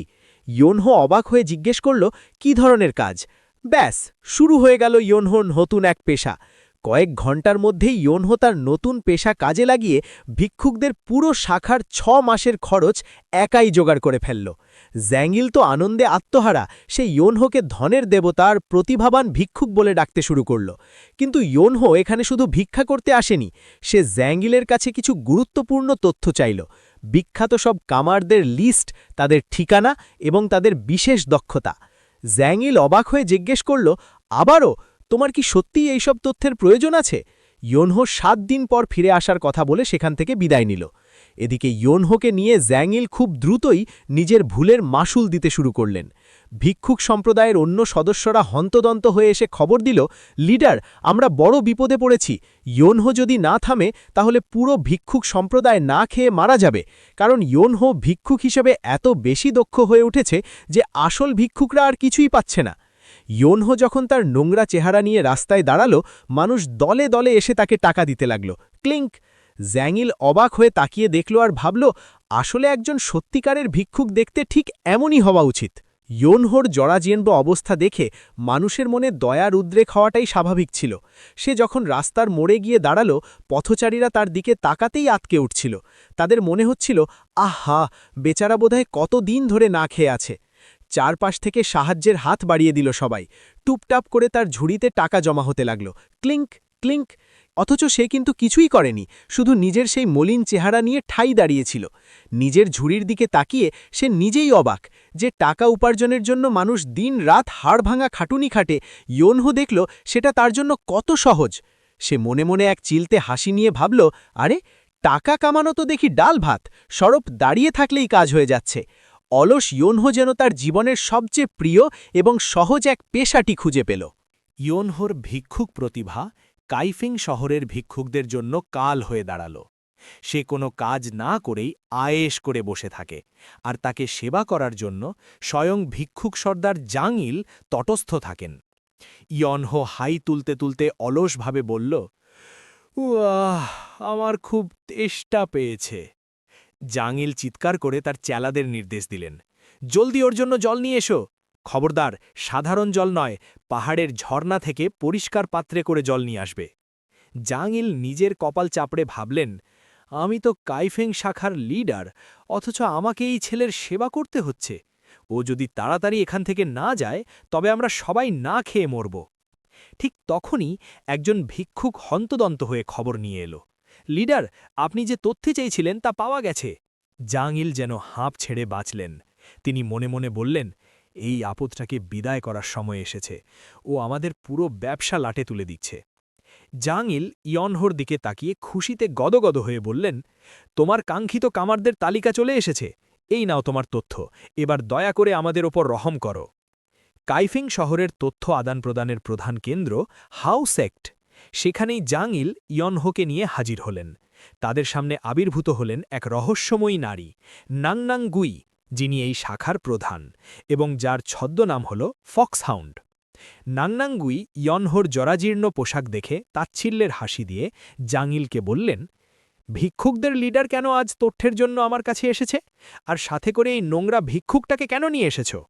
তিনি ইয়নহোকে স্রেফ একজন লুজার বা ভবঘুরে মনে করে অপমান করতে লাগলেন। তিনি যখন ভিক্ষুকদের তথ্য দিতে অস্বীকার করলেন এবং ইয়নহোকে তুচ্ছতাচ্ছিল্য করলেন, তখনই ইয়নহো তার আসল বুদ্ধির পরিচয় দিল। সে সোজা হয়ে দাঁড়িয়ে গম্ভীর স্বরে বলল, আমি কিন্তু এই ভিক্ষুক সম্প্রদায়ের কেউ নই। ইয়নহো নাংনাঙ্গুইয়ের চোখের দিকে সরাসরি তাকিয়ে তাকে আক্রমণ করে বসল। আপনারা নিজেদের বড় গোয়েন্দা সংস্থা হিসেবে দাবি করেন, অথচ আপনারা এটাই জানেন না যে আমি এই সেক্টের সদস্য কিনা? আপনাদের তথ্য তো দেখি ভুল আর অসম্পূর্ণ। সে আরও এক ধাপ এগিয়ে তাকে অপমান করে বলল, আগে নিজের তথ্যগুলো ঠিকঠাক সংগ্রহ করতে শিখুন গংমু। ইয়নহোর এমন সাহসী এবং তীক্ষ্ণ কথা শুনে নাংনাঙ্গুই চমকে গেলেন। একজন সাধারণ ভবঘুরে কিভাবে তার মতো প্রভাবশালী নেত্রীর চোখের ওপর চোখ রেখে কথা বলার সাহস পায়, তা দেখে তিনি রীতিমতো কিংকর্তব্য বিমূঢ়। ইয়নহোর ধারালো কথায় নাংনাঙ্গুই ফক্সহাউন্ড চরম অপমানিত বোধ করলেন। যখন তিনি তথ্য দিতে পরিষ্কার মানা করে দিলেন এবং ইয়নহোকে বের হয়ে যেতে বললেন, তখন ইয়নহো দমে না গিয়ে উল্টো হাতা গুটিয়ে নিল। ইয়নহো তাচ্ছিল্য করে বলল, হাউসেক্টের পতন খুব বেশি দূরে নেই যদি তারা এভাবেই ব্যবসা চালায়। নাংনাঙ্গুই রাগে ফেটে পড়ে হুঙ্কার দিলেন, নিজের মুখ সামলে কথা বলো যদি বেঁচে থাকতে চাও। কিন্তু ইয়নহো থামল না, সে তাকে সরাসরি বুড়ি ডাইনি বলে সম্বোধন করল। অপমানে অন্ধ হয়ে নাংনাঙ্গুই তার দেহরক্ষী গংমুকে আদেশ দিলেন, গংমু, এই ছোকরাকে উচিত শিক্ষা দাও। আদেশ পাওয়া মাত্রই গংমু অত্যন্ত ক্ষিপ্রতার সাথে ইয়নহোর দিকে ধেয়ে এল। সুইশ! সে তার সর্বশক্তি দিয়ে ইয়নহোকে লক্ষ্য করে একটি বিধ্বংসী আঘাত করল। কিন্তু ইয়নহো আজ সেই আগের সাধারণ রাজপুত্র নেই। সে এক চুলো না নড়ে অত্যন্ত শান্তভাবে দাঁড়িয়ে রইল। গংমুর সেই শক্তিশালী আক্রমণটি ইয়নহোর গায়ে লাগার আগেই সে শরীরটাকে সামান্য বাঁকিয়ে অত্যন্ত চমৎকারভাবে স্টেপ অ্যাসাইড করল। গংমুর আঘাতটি শূন্যে মিলিয়ে গেল। সে ভাবতেই পারেনি যে এই জরাজীর্ণ পোশাকের ছেলেটি এত দ্রুত প্রতিক্রিয়া দেখাবে। ইয়নহোর চোখে মুখে তখন এক অদ্ভুত অবজ্ঞা, যেন সে এই আক্রমণের অপেক্ষাতেই ছিল। গংমু কিছু বুঝে ওঠার আগেই ইয়নহো বিদ্যুৎ গতিতে তার পাল্টা চাল দিল। সে এতটাই দ্রুত ছিল যে উপস্থিত কেউই তার নড়াচড়া চোখে ধরতে পারল না, দেখতে পাইনি। জাংইলও অবাক হয়ে ভাবলেন, এই ছেলেটি তো আস্ত একটা দানব। নিজের সেরা দেহরক্ষীর এমন শোচনীয় পরাজয় দেখে নাংনাঙ্গুই অর্থাৎ ফক্সহাউন্ড বুঝতে পারলেন ইয়নহো কোনো সাধারণ মানুষ নয়। তিনি গম্ভীর হয়ে বললেন, ঠিক আছে, আমি তোমার সত্যতা স্বীকার করছি, কিন্তু হাউসেক্ট থেকে তথ্য পাওয়া এত সহজ নয়। তিনি ইয়নহোর চোখের দিকে তাকিয়ে এক রক্ত শীতল করা শর্ত দিলেন। তিনি বললেন, আমাদের ব্যবসায় তথ্যের বিনিময়ে সোনা বা টাকা চলে না, এখানে বিনিময় হয় শুধু রক্ত দিয়ে। রক্তের বদলে রক্ত, জীবনের বদলে জীবন। তিনি আরও দাবি করলেন, তথ্যের বিনিময়ে তাকে 4টি তলোয়ার অর্থাৎ 4 সোর্ডস এনে দিতে হবে। ইয়নহো মাস্টারের সেই তলোয়ারের দর্শনের কথা মনে করে অবজ্ঞার হাসি হেসে বলল, আপনারা সত্যি অদ্ভুত লোক, তাই না? হাউসেক্টের নেত্রী নাংনাঙ্গুই সাফ জানিয়ে দিলেন যে ইয়নহো এখান থেকে অক্ষত অবস্থায় বের হতে পারবে না। তিনি অত্যন্ত ক্রূরভাবে বললেন, আমাদের অন্ধকার পথের অনুসারীদের নিয়ম খুব সহজ। কেউ যদি আমাদের অপমান করে বা আঘাত করে, তবে আমরা তার গাল থেকে মাংস তুলে নিই। ইয়নহো মোটেই ভয় পেল না। সে তার সেই কঙ্কালসার চেহারায় হাত বুলিয়ে অবজ্ঞার হাসি হেসে বলল, আমার গালে তো এমনিতেই কোনো মাংস নেই। গত কয়েকদিন ধরে আমি ঠিকমতো খেতেও পাইনি। আমার থেকে কি মাংস নেবেন আপনারা? যুদ্ধের ভয়াবহ মুহূর্ত। ইয়নহোর এই তাচ্ছিল্য নাংনাঙ্গুইয়ের সহ্যের সীমা ছাড়িয়ে গেল। তিনি দাঁতে দাঁত চেপে গর্জে উঠলেন, ওকে মেরে ফেলো, কিল হিম। আদেশ পাওয়া মাত্রই চারপাশ থেকে অসংখ্য যোদ্ধা তলোয়ার নিয়ে ইয়নহোর দিকে ধেয়ে এল। তাদের নড়াচড়া ছিল বিদ্যুতের মতো ক্ষিপ্র। জোল্ট, সুইশ, সুশ। এক মুহূর্তের মধ্যে তারা ইয়নহোকে ঘিরে ফেলল। ঘাতকদের তলোয়ার ইয়নহোর শরীর স্পর্শ করার আগেই সে বাতাসের মতো হালকা হয়ে তাদের মাঝখান দিয়ে বেরিয়ে এলো। কেউ তার নড়াচড়ার টেরও পেল না। সুইশ, সোয়াইপ। ইয়নহো কোনো তলোয়ার ব্যবহার না করেই কেবল তার খালি হাতের কবজি আর কনুইয়ের আঘাতে একের পর এক ঘাতককে ধরাশায়ী করতে লাগল। প্রথম ঘাতককে সে এক ঝটকায় মাটির সাথে মিশিয়ে দিল, থাম্প। দ্বিতীয় এবং তৃতীয়জন আক্রমণ করতে এলে ইয়নহো তাদের কবজি ধরে এমনভাবে ঘুরিয়ে দিল যে তারা নিজেদের ভারসাম্য হারিয়ে একে অপরের উপর আছড়ে পড়ল, ক্র্যাশ।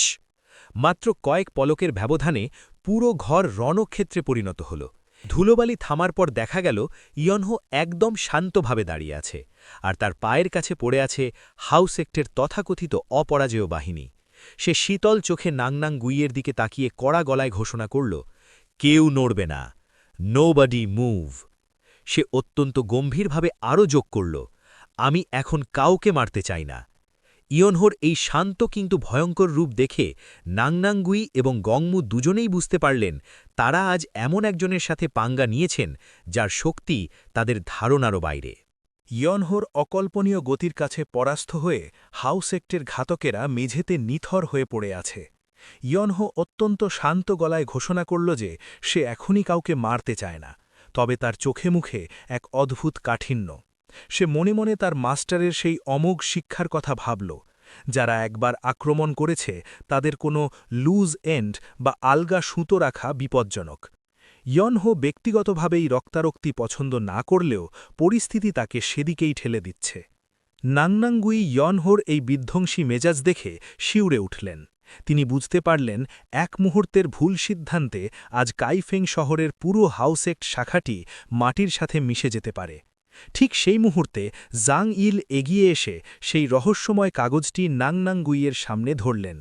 জাং ইল খুব বিনয়ের সাথে জানালেন যে এই কাগজে থাকা তথ্যের খালি জায়গাগুলো পূরণ করার জন্যই তাদের এখানে আসা। নাংনাংগুই যখন কাগজটির দিকে তাকালেন তিনি একদম স্তব্ধ হয়ে গেলেন। তার চোখে মুখে বিস্ময় আর বিরক্তি ফুটে উঠল। তিনি মনে মনে ভাবলেন, সামান্য কিছু তথ্যের জন্য কি দানবকে আমাদের ওপর লেলিয়ে দেওয়া হয়েছে? নাংনাংগুই খুব দ্রুত নিজেকে সামলে নিলেন। তিনি জানালেন যে কাজটি খুব একটা কঠিন নয়, তবে সব তথ্য সংগ্রহ করতে তার অন্তত 15 মিনিট সময় লাগবে। ইয়নহোকে সেখানে অপেক্ষা করতে বলে তিনি হঠাৎ করে জাং ইয়েলের দিকে এক রহস্যময় হাসি দিয়ে তাকালেন। তিনি জাং ইয়েলকে উদ্দেশ্য করে বললেন, কাইফেংয়ের ভিক্ষুক সর্দার, আমি কি আপনার সাথে একটু একান্তে কথা বলতে পারি? নাংনাংগুইয়ের সেই ভয়ঙ্কর চাহনি দেখে জাং ইল আতঙ্কে শিউরে উঠলেন এবং কেবল অস্ফুট স্বরে ইক বলে উঠলেন। এরপরই জাং ইলকে ঘরের ভেতরে নিয়ে যাওয়া হয় এবং সেখানে নাংনাংগুই তাকে প্রচণ্ড মারধর করেন। তখন তার গাল নাংনাংগুইয়ের হাতের চড়ে একদম তুবড়ে গিয়েছিল। জাং ইলের এই করুণ দশা দেখে ইয়নহো আর হাসি চেপে রাখতে পারল না। সে অট্টহাসিতে ফেটে পড়ে জাং ইলকে নিয়ে ঠাট্টা করতে শুরু করল। ইয়নহো হাসতে হাসতে বলল, তোমার মুখটা তো দেখি তুবড়ে যাওয়া এক বিকৃত ভিক্ষুকের মতো হয়ে গেছে। ওই মহিলা কি তোমাকে মারতে মারতে এই হাল করেছে?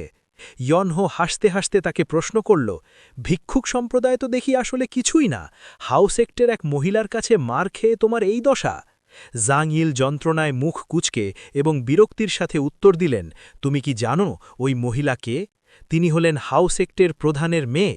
তার মতো ভয়ঙ্কর একজনের সামনে আমি একাই বা কিভাবে লড়ব? জাং ইলের এই অসহায়ত্ব দেখে ইয়নহোর হাসির মাত্রা যেন আরও বেড়ে গেল।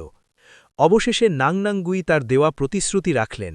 তিনি ইয়নহোর হাতে সেই বিশেষ কাগজটি তুলে দিলেন যেখানে কামানদের সম্পর্কে সমস্ত বিস্তারিত তথ্য দেওয়া ছিল, তবে এই তথ্যের বিনিময় মূল্য ছিল বেশ চড়া। নাংনাংগুই জানালেন যে এই পর্যায়ের নিখুঁত তথ্যগুলো সংগ্রহ করতে তার সংস্থার অনেক অর্থ ব্যয় হয়েছে, তাই তিনি ইয়নহোর কাছে এই কাজের বিনিময়ে 5টি রৌপ্য মুদ্রা দাবি করলেন। ইয়নহো খুব শান্তভাবে নিজের পকেটে হাত দিয়ে দেখল তার কাছে একটি কানাকড়িও নেই। সে বিন্দুমাত্র লজ্জিত না হয়ে অত্যন্ত স্বাভাবিকভাবে বলল, আরে আমার কাছে তো কোনো টাকা নেই। আচ্ছা ঠিক আছে, আমি এখন বাইরে যাচ্ছি, কয়েকদিন ভিক্ষা করে টাকাটা কামিয়ে এনে তোমাকে দিয়ে দেব। ইয়নহোর এই কথা শুনে নাংনাংগুই যেন আকাশ থেকে পড়লেন। তিনি ভাবলেন, ইয়নহো যদি আবার বাইরে গিয়ে ভিক্ষা শুরু করে তাহলে তার ভিক্ষুক শাখার সম্মান আর ব্যবসা সব ধুলোয় মিশে যাবে। নিজের শাখার মান সম্মান বাঁচাতে নাংনাঙ্গুই বুক ফেটে দীর্ঘশ্বাস ফেলে তার গোপন বিপদের দিনের তহবিল রেইনি ডে ফান্ড বের করার সিদ্ধান্ত নিলেন। তিনি অত্যন্ত কষ্টের সাথে তার সারা জীবনের জমানো শেষ 5টি রৌপ্যমুদ্রা বের করে ইয়নহোর বিল মেটালেন। টাকাগুলো দেওয়ার সময় নাংনাঙ্গুই কাঁদতে কাঁদতে বললেন, আমার কলিজায় লাগছে, তুমি আস্ত এক পাষাণ্য ভিলেন, আমার সব কষ্টার্জিত সম্পদ তুমি এভাবে শেষ করে দিলে। ইয়নহো টাকাগুলো হাতে পেয়ে এবং তথ্যগুলো বেশ বিস্তারিত দেখে মনে মনে পরবর্তী গন্তব্যের ছক আঁকতে লাগল। সে বুঝতে পারল এই তথ্যগুলো আগের চেয়ে অনেক বেশি কার্যকরী এবং নির্ভুল। ন্যাংনাঙ্গুই ইয়নহোর অবিশ্বাস্য মেধা এবং 17 বছর বয়সেই তার এই বিধ্বংসী ক্ষমতা দেখে মনে মনে একদম নিশ্চিত হয়ে গেলেন। তিনি ভাবলেন এই কিশোর ভবিষ্যতে এক অজেয় মহাপুরুষ হতে যাচ্ছে। তাই আগের সব তিক্ততা ভুলে তিনি ইয়নহোর সাথে একটি সুসম্পর্ক গড়ার সিদ্ধান্ত নিলেন। তিনি ইয়নহোকে জানালেন যে সে এখন থেকে হাউস সেক্টের একজন ভিআইপি ক্লায়েন্ট এবং তিনি সচরাচর কাউকে এমন অফার দেন না। ইয়নহো অবশ্য বরাবরের মতোই শান্ত থেকে জানালো যে সে আসলে বুঝতে পারছে না ন্যাংনাঙ্গুই কিসের তিক্ততার কথা বলছেন, কারণ তার কাছে বিশেষ কিছুই ঘটেনি। কিন্তু ইয়নহোর এই কথার সাথে সাথে পেছনে দাঁড়িয়ে থাকা জ্যাং ইলের মেজাজ একদম তুঙ্গে উঠে গেল। তিনি রাগে গজগজ করে বিড়বিড় করতে লাগলেন, কিছুই হয়নি মানে? আমি মার খেলাম, আমার সারা জীবনের জমানো শেষ টাকাগুলো খরচ হয়ে গেল, আর ও বলছে কিছুই হয়নি। ইয়নহো যখন জ্যাংইলকে উদ্দেশ্য করে তাকে একজন লুজার বলে খোঁচা দিল, তখন জ্যাংইল আর নিজেকে সামলাতে পারলেন না। জ্যাংইল রাগে চিৎকার করে উঠলেন, আমি কোনো লুজার নই, আমি একজন গর্বিত ভিক্ষুক। তিনি ইয়নহোকে ধমক দিয়ে বললেন যে সে যেন তার পেশাকে সম্মান করতে শেখে। তিনি আরও দাবি করলেন যে সাধারণ মানুষ টাকার পেছনে ছুটলেও তিনি টাকার মোহে অন্ধ নন। কিন্তু জ্যাংইলের এই বড় বড় কথার মাঝেই ইয়নহো আসল বোমাটি ফাটাল। সে খুব স্বাভাবিকভাবে জানালো যে তাদের পরবর্তী গন্তব্যে যাওয়ার জন্য তার কাছে বর্তমানে কোনো টাকাই নেই। এ কথা শুনে জ্যাংইলের মাথায় যেন আকাশ ভেঙে পড়ল। তিনি চরম হতাশায় কপালে হাত দিয়ে ধ্যাত তেরিকা বলে চিৎকার করে উঠলেন, কারণ তিনি খুব ভালো করেই জানেন ইয়নহোর পকেট খালি মানেই আবারও তার নিজের পকেট থেকেই সব খরচ দিতে হবে। এভাবেই হাউস অ্যাক্টের গম্ভীর বিদায়বেলায় ইয়নহো আর জ্যাংইলের এই ঝগড়া এক দারুণ হাস্যকর পরিস্থিতির সৃষ্টি করল। কাইফেং শহরের সেই উত্তেজনাকর পরিস্থিতি পেছনে ফেলে গল্পের মোড় এবার ঘুরে গেল এক শান্ত এবং মনোরম পরিবেশে। পাহাড় আর পাইন বনের গভীর নির্জনতায় অবস্থিত হানলিন গ্র্যান্ড একাডেমি অফ স্কলার্স। এই একাডেমিটি মূলত পণ্ডিতদের বিদ্যাপীঠ হিসাবে পরিচিত হলেও এর প্রধান জুহুয়ান মুন কেবল একজন শাস্ত্রজ্ঞ পণ্ডিতই নন, তিনি মার্শাল আর্টসের একজন কিংবদন্তি মাস্টার এবং 3 মাস্টার্সের একজন হিসাবে শিক্ষিত। জুহুয়ান মুন যখন তার একাডেমির শান্ত পরিবেশে অবস্থান করছিলেন, তখন তার মেয়ে রুন মুন সেখানে খবর দিল যে একজন বিশেষ অতিথি তার সাথে দেখা করতে এসেছেন। রুন মুন আরও জানালো যে সেই আগন্তুক তার বাবার সাথে মার্শাল আর্টসের কোনো লড়াই নয়, বরং বুদ্ধির খেলা গো খেলার মাধ্যমে একটি চ্যালেঞ্জ জানাতে চান। জুহুয়ান মুন কিছুটা অবাক হলেন, কারণ সেই দিন তার সাথে কারও কোনো পূর্ব নির্ধারিত সাক্ষাৎ ছিল না। পণ্ডিত জুহুয়ান মুন মনে মনে ভাবলেন, একজন মার্শাল আর্টস মাস্টার হওয়া সত্ত্বেও শাস্ত্র এবং মেধার চর্চাকে তিনি সবসময়ই গুরুত্ব দেন। তাই তিনি এই চ্যালেঞ্জ গ্রহণে বিন্দুমাত্র দ্বিধা করলেন না। তিনি অতিথিকে ভিতরে আসার অনুমতি দিলেন এবং অত্যন্ত সম্মানের সাথে তার সামনে বসে খেলা শুরু করার প্রস্তুতি নিলেন। জুহুয়ান মুন মনে করেছিলেন আগন্তুক হয়তো সাধারণ মানের কোনো শখের খেলোয়াড় হবেন। তিনি অত্যন্ত আত্মবিশ্বাসের সাথে এবং কিছুটা অবজ্ঞার ভঙ্গিতে আগন্তুককে বললেন যেহেতু সে মেহমান, তাই সে চাইলে প্রথম চালটি দিতে পারে। কিন্তু খেলা শুরু হবার কিছুক্ষণের মধ্যেই জুহুয়ান মুনের সেই আত্মবিশ্বাস বিস্ময়ে পরিণত হল। তিনি লক্ষ্য করলেন এই রহস্যময় যুবক কেবল শান্তই নয়, বরং তার প্রতিটি চাল অত্যন্ত গভীর এবং সুপরিকল্পিত। বোর্ডের প্রতিটি পাথর বসানোর সময় এক অদ্ভুত ক্ষিপ্রতা এবং বুদ্ধির ঝিলিক দেখা যাচ্ছিল। এই সাধারণ বোর্ড গেমটি যেন মুহূর্তেই এক অদৃশ্য রণক্ষেত্রে পরিণত হল, যেখানে তলোয়ারের বদলে বুদ্ধি দিয়ে একে অপরকে কুপকাত করার চেষ্টা চলছে। জুহুয়ান মুন বুঝতে পারলেন তিনি কোনো সাধারণ খেলোয়াড়ের সামনে বসেননি, বরং এক অসামান্য মেধার অধিকারীর মুখোমুখি হয়েছেন। হানলিন গ্র্যান্ড একাডেমির সেই শান্ত পরিবেশে গো খেলাটি এখন এক ভয়ঙ্কর রূপ নিয়েছে। পণ্ডিত জুহুয়ান মুন যখন বোর্ডটির দিকে তাকালেন, তখন তার কপালে চিন্তার ভাঁজ স্পষ্ট হয়ে উঠল। তিনি লক্ষ্য করলেন আগন্তুক যুবকটি অবিশ্বাস্য গতির সাথে তার প্রতিটি চালের পাল্টা উত্তর দিচ্ছে। তিনি মনে মনে ভাবলেন, এই ছেলেটি কেবল ক্ষিপ্রী নয়, বরং তার বয়সের তুলনায় সে অস্বাভাবিক পর্যায়ের দক্ষ। বোর্ডের পাথর বসানোর প্রতিটি শব্দ যেন এক একটা কাননের গোলার মতো শোনাচ্ছিল। ট্যাপ, ক্ল্যাক, থোয়াক, এই শব্দের মাঝেই জুহুয়ান মুন অনুভব করলেন যে তার উপর মানসিক চাপ ক্রমশ বাড়ছে। যুবকের চালগুলো এতটাই নির্ভুল এবং বিধ্বংসী ছিল যে মার্শাল আর্টস মাস্টার জুহুয়ান মুন এক পর্যায়ে রীতিমতো কেঁপে উঠলেন। তিনি বিস্ময়ের সাথে লক্ষ্য করলেন যে আগন্তুক কেবল দ্রুতই খেলছে না, বরং সে পুরো বোর্ডটি তার নিয়ন্ত্রণের বাইরে নিয়ে যাচ্ছে। কিছুক্ষণ পর জুহুয়ান মুন হাত গুটিয়ে একদম নিশ্চল হয়ে বসে রইলেন। তার পরবর্তী চাল দেওয়ার ক্ষমতা যেন পুরোপুরি লোপ পেয়েছে। তার এই নিশ্চলতা দেখে রহস্যময় সেই যুবকটি অত্যন্ত তাচ্ছিল্যের সাথে এবং কিছুটা বিরক্তির স্বরে প্রশ্ন করল, কি হল, আপনি কি আপনার পরবর্তী চালটি দেবেন না? জুহুয়ান মুন পাথরের মতো জমে গিয়ে বোর্ডের দিকে তাকিয়ে রইলেন। তিনি মনে মনে এক চরম আতঙ্কের অনুভূতি প্রকাশ করলেন। তিনি ভাবলেন, এই যুবকটি তো সাধারণ কোনো মানুষ নয়। সে এমনভাবে খেলছে যেন সে এক রক্তপিপাসু দানব, যে স্রেফ আমার রক্ত নেওয়ার জন্য হন্যে হয়ে উঠেছে। বোর্ড গেমে প্রতিটি পাথর বসানোর মাধ্যমে সে জুহুয়ান মুনের কৌশলগুলোকে টুকরো টুকরো করে ধ্বংস করে দিচ্ছে। এভাবেই এক রহস্যময় এবং শ্বাসরুদ্ধকর পরিস্থিতির মাঝে এই অধ্যায়টির সমাপ্তি ঘটল। হিয়নহো এবং পণ্ডিত জুহুয়ান মুনের মধ্যকার সেই ঐতিহাসিক গো খেলাটি যখন এক ভয়াবহ যুদ্ধের ময়দানের রূপ নিল, তখন জুহুয়ান মুন বিস্ময়ে বিমূঢ় হয়ে পড়লেন। তিনি মনে মনে ভাবছিলেন, অবিশ্বাস্য, এই যুবকের খেলার ধরন যেন উত্তাল সমুদ্রের ঝড়ো ঢেউ। যখন পরিস্থিতি একদম প্রতিকূল, তখনও সে ক্ষিপ্র গতিতে আক্রমণাত্মক হয়ে ঝাঁপিয়ে পড়ে, ঠিক যেন এমন এক যোদ্ধা যে কোনোভাবেই যুদ্ধ এড়াতে জানে না। জুহুয়ান মুন লক্ষ্য করলেন, হিয়নহো সামান্যতম সুযোগ পেলেই ক্ষুধার্ত পশুর মতো শিকারের ওপর ঝাঁপিয়ে পড়ছে এবং তাকে ছিন্ন ভিন্ন করে দিচ্ছে।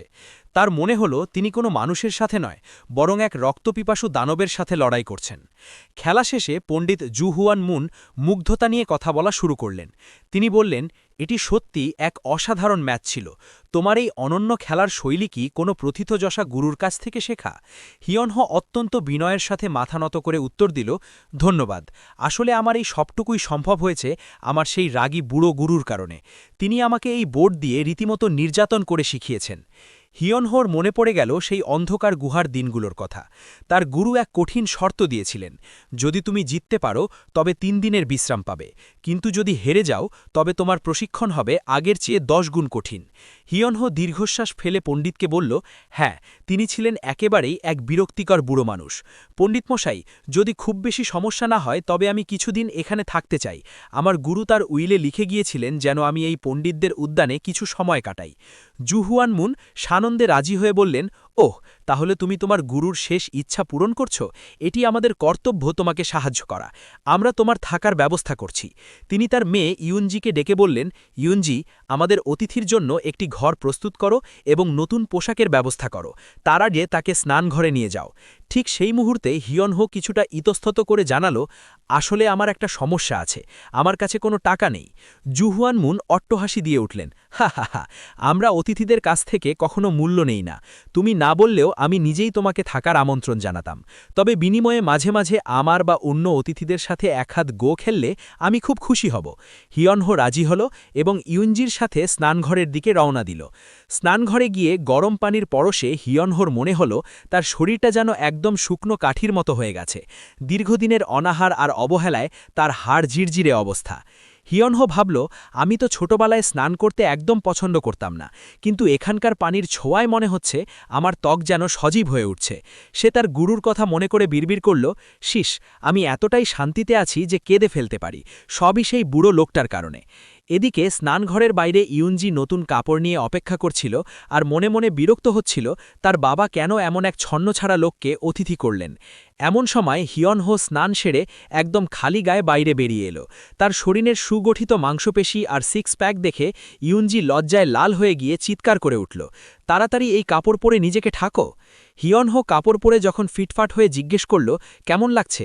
ইউনজি চমকে গিয়ে ভাবল, এ কি সেই আগের লোকটা? এরপর 1 সপ্তাহ কেটে গেল। হিয়নহোর একমাত্র কাজ হল দিনরাত ঘুমানো আর ইউনজি রানা খাবার খাওয়া। ইউনজি রাগে ফেটে পড়ে তার বাবাকে বলল, বাবা, তুমি তো বলেছিলে অলসতা মহাপাপ, তাহলে এই লোকটা সারাদিন ঘুমাচ্ছে কেন? সে সবার জন্য খুব খারাপ উদাহরণ তৈরি করছে। জুহান মুন শান্তভাবে মেয়েকে বুঝিয়ে বললেন, ইউনজি, গো খেলায় মানুষের আসল স্বভাব লুকিয়ে রাখা যায় না। অস্থির মানুষ কখনো ধীর হতে পারে না। এই যুবকের খেলার ধরন আমাকে বলে দেয় যে সে অলস নয়। সে হয়তো জীবনে এমন কোনো কঠিন সময় পার করেছে যা আমরা কল্পনাও করতে পারি না। তীব্র আলোর বিপরীতে ছায়া যেমন গাঢ় হয়, তার এই আলস্য হয়তো তার সেই কঠিন জীবনেরই প্রতিফলন। যে পাখি বৃষ্টির হাত থেকে বাঁচতে ছাদের নিচে আশ্রয় নেয়, তাকে তাড়িয়ে দেওয়া উচিত নয়। ইউনজি অনিচ্ছা সত্ত্বেও শান্ত হল। কিন্তু ইউনজি দম্বার পাত্রী নয়। সে ইয়নহোর ঘরে গিয়ে তার নাক ডাকা শুনে চাদর টেনে দিয়ে চিৎকার করল, জাগো, দুপুর গড়িয়ে গেছে। ইয়নহো আধো ঘুমে উত্তর দিল, সূর্য ডুবলে আমাকে ডেকে দিও। ইউনজি রাগে তাকে কাজের স্তূপ ধরিয়ে দিল। প্রথমে দিল ময়লা কাপড়ের স্তূপ। ইয়নহো অবাক হয়ে জিজ্ঞেস করল, আমার খাবারের দাম কি এই কাপড় ধোয়া? ইউনজি ঝাঝিরে উঠল, হ্যাঁ, ঠিকমতো না ধুলে আবার করতে হবে। কিন্তু মাত্র 2 ঘন্টা পর ইউনজি ফিরে এসে দেখল কাপড়গুলো ধবধবে সাদা হয়ে দড়িতে ঝুলছে। এরপর ইউনজি তাকে 1 সপ্তাহের সময় দিয়ে কাঠ কাটার কাজ দিল। কিন্তু দেখা গেল যে কাজ 1 ডজন মানুষের 10 দিন লাগত, ইয়নহো তা কয়েক ঘণ্টায় শেষ করে আয়েসে ঘুম দিচ্ছে। বাসন ধোয়া থেকে শুরু করে আঙিনা ঝাড়ু দেওয়া, প্রতিটি কাজ সে অতি মানবীয় দ্রুততায় শেষ করে ফেলে ইউনজিকে অবাক করে দিচ্ছিল। এদিকে ভিক্ষুক সর্দার জাঙিল ইতিহাস লেখককে বলছিলেন, ইয়নহো যেখানেই যায় ঝামেলা তার পিছু নেয়। পণ্ডিতদের বনও এর ব্যতিক্রম ছিল না। পণ্ডিত জুহান মুন একটি বিশেষ চিঠি পাঠিয়ে সবাইকে নিমন্ত্রণ জানালেন ইয়নহোর সাথে খেলার জন্য। চিঠিতে লেখা ছিল, একটি পাথর অব্যবহৃত পড়ে থাকলে নষ্ট হয়ে যায়, আর বোর্ড অপেক্ষা করে তার খেলোয়াড়দের জন্য। হঠাৎ করেই শান্ত একাডেমি লোকে লোকারণ্য হয়ে উঠল। ইয়নহো যখন দেখল 1 গাদা মানুষের সাথে তাকে খেলতে হবে, সে কপালে হাত দিয়ে ভাবল, কি ঝামেলায় পড়ে গেলাম। কিন্তু খেলার বোর্ডে বসতেই সে তার পূর্ণ গতিতে চাল দিতে শুরু করল। একের পর এক প্রতিপক্ষ হার মেনে বিদায় নিতে লাগল এবং পুরো একাডেমি ইয়নহোর এই জাদুকরী খেলার আকর্ষণে মহাচ্ছন্ন হয়ে পড়ল। ইউনহোর সঙ্গে লোকগুলো এখনও একের পর এক গো গেম খেলেই যাচ্ছে। চারপাশে যেন উত্তেজনার ঘন কুয়াশা জমে আছে। এমন সময় ইউনহো বোর্ডে একটি চাল নিল, কিন্তু সামনে বসে থাকা লোকটা কিছুতেই বুঝতে পারল না কিভাবে তাকে ধরবে। লোকটা মনের মধ্যে ভাবতে লাগল, এটা কি ভুল ছিল? না, এটা কোনোভাবেই হতে পারে না। একজন সাধারণ মানুষ হয়তো এমন হাস্যকর ভুল করতে পারত, কিন্তু ইউনহো কখনোই না। তার শরীর কাঁপতে শুরু করল, চোখ স্থির হয়ে রইল বোর্ডের ওপর। সে মনে মনে বলল, এটা অবশ্যই একটা ফাঁদ, কিছু না কিছু তো থাকবেই। ওই টোপ আমাকে সরাসরি মৃত্যু ফাঁদে নিয়ে যাবে। আমাকে এটা এড়িয়েই চলতে হবে। নিশ্চয়ই তার হাতার ভেতরে আরও কোনো গোপন চাল লুকিয়ে আছে। আমি খুব খুশি যে সেই ফাঁদটা এড়িয়ে গেলাম। এদিকে ইউনহো ভেতরে ভেতরে প্রায় ভেঙে পড়ছে। সে তো ইচ্ছে করেই এমন একটি স্পষ্ট ভুল চাল দিয়েছিল, যাতে লোকটা দ্রুত জিতে যায় আর এই অন্তহীন ম্যাচের যন্ত্রণা শেষ হয়। কিন্তু লোকটা সেই চালকেই ফাঁদ ভেবে এড়িয়ে গেল। ইউনহো মনের মধ্যে অসহায় হয়ে বলতে লাগল, সে কেন ওই গুটিটা নিচ্ছে না? কেন? আমি তো প্রায় তাকে দিয়ে দিয়েছিলাম যাতে সে আমাকে হারাতে পারে। এই ম্যাচগুলো শেষই হবে না যতক্ষণ না কেউ আমাকে হারায়। নাও, এটা নাও, আমি 10 চালের মধ্যে তোমাকে জিততে দেব, শুধু ওই অভিশপ্ত গুটিটা নিয়ে নাও। কিন্তু শেষ পর্যন্ত লোকটা উল্টো ইউনহোর কাছেই হেরে গেল। হারার পর সে সম্মান জানিয়ে সেখান থেকে চলে গেল। ইউনহো ভদ্রভাবে সম্মান ফিরিয়ে দিল, কিন্তু তার চোখে পানি চলে এলো। মনে মনে সে শুধু একটাই কথা বলল, আমি আর এই চাপ নিতে চাই না। ক্লান্ত শরীর নিয়ে ইউনহো নিজের রুমের দিকে হাঁটতে লাগল। হাঁটতে হাঁটতে মনে মনে বিরক্ত হয়ে বলল, আমি তো ইচ্ছে করেই এত স্পষ্ট ভুল চাল দিয়েছিলাম যাতে সে আমাকে হারাতে পারে, কিন্তু সে ভয় পেয়ে পালিয়ে গেল। এটা যদি থামানো না যায় তাহলে আরও মানুষ আমাকে চ্যালেঞ্জ করতে থাকবে। আরে ধুর, আমি বরং কাপড় ধুই। উফ, এতক্ষণ বসে থাকার কারণে পিঠে ব্যথা করছে। ঠিক তখনই বাইরে থেকে কিছু আওয়াজ তার কানে এলো। একটি নারী কণ্ঠ রাগে বলছে, আমি তো তোমাকে আমার উত্তর আগেই দিয়েছি, না মানে না। ইউনহো থেমে গেল। বাইরে এসে দেখল এক মোটা চেহারার লোক ইউনজির সামনে দাঁড়িয়ে আছে। লোকটার নাম মোকপুং নক, সংক্ষেপে নক। সেই ইউনজির কাছে এগিয়ে এসে বলল, তুমি কি নিশ্চিত যে তুমি আমাকে বিয়ে করতে চাও না? ইউনজি বিরক্ত মুখে উত্তর দিল, আমি নিশ্চিত, এক মুহূর্তের জন্যও এটা ভাবব না। নক ঠান্ডা গলায় বলল, তুমি এর জন্য অনুতপ্ত হবে। ইউনজি রাগে বলল, কখনোই তা ঘটবে না। নক এবার কণ্ঠে চাপা হুমকি এনে বলল, তুমি আবার ভেবে দেখাই ভালো হবে। আমার জীবনে যা কিছু চেয়েছি সবই আমার হয়েছে। আমি কখনো থামি না যতক্ষণ না আমার ইচ্ছা পূরণ হয়। আজ আমি ভদ্রভাবে তোমাকে জিজ্ঞেস করতে এসেছি, কিন্তু তুমি বারবার আমাকে প্রত্যাখ্যান করছো। মনে রেখো, পরের বার আমি আর জিজ্ঞেস করব না।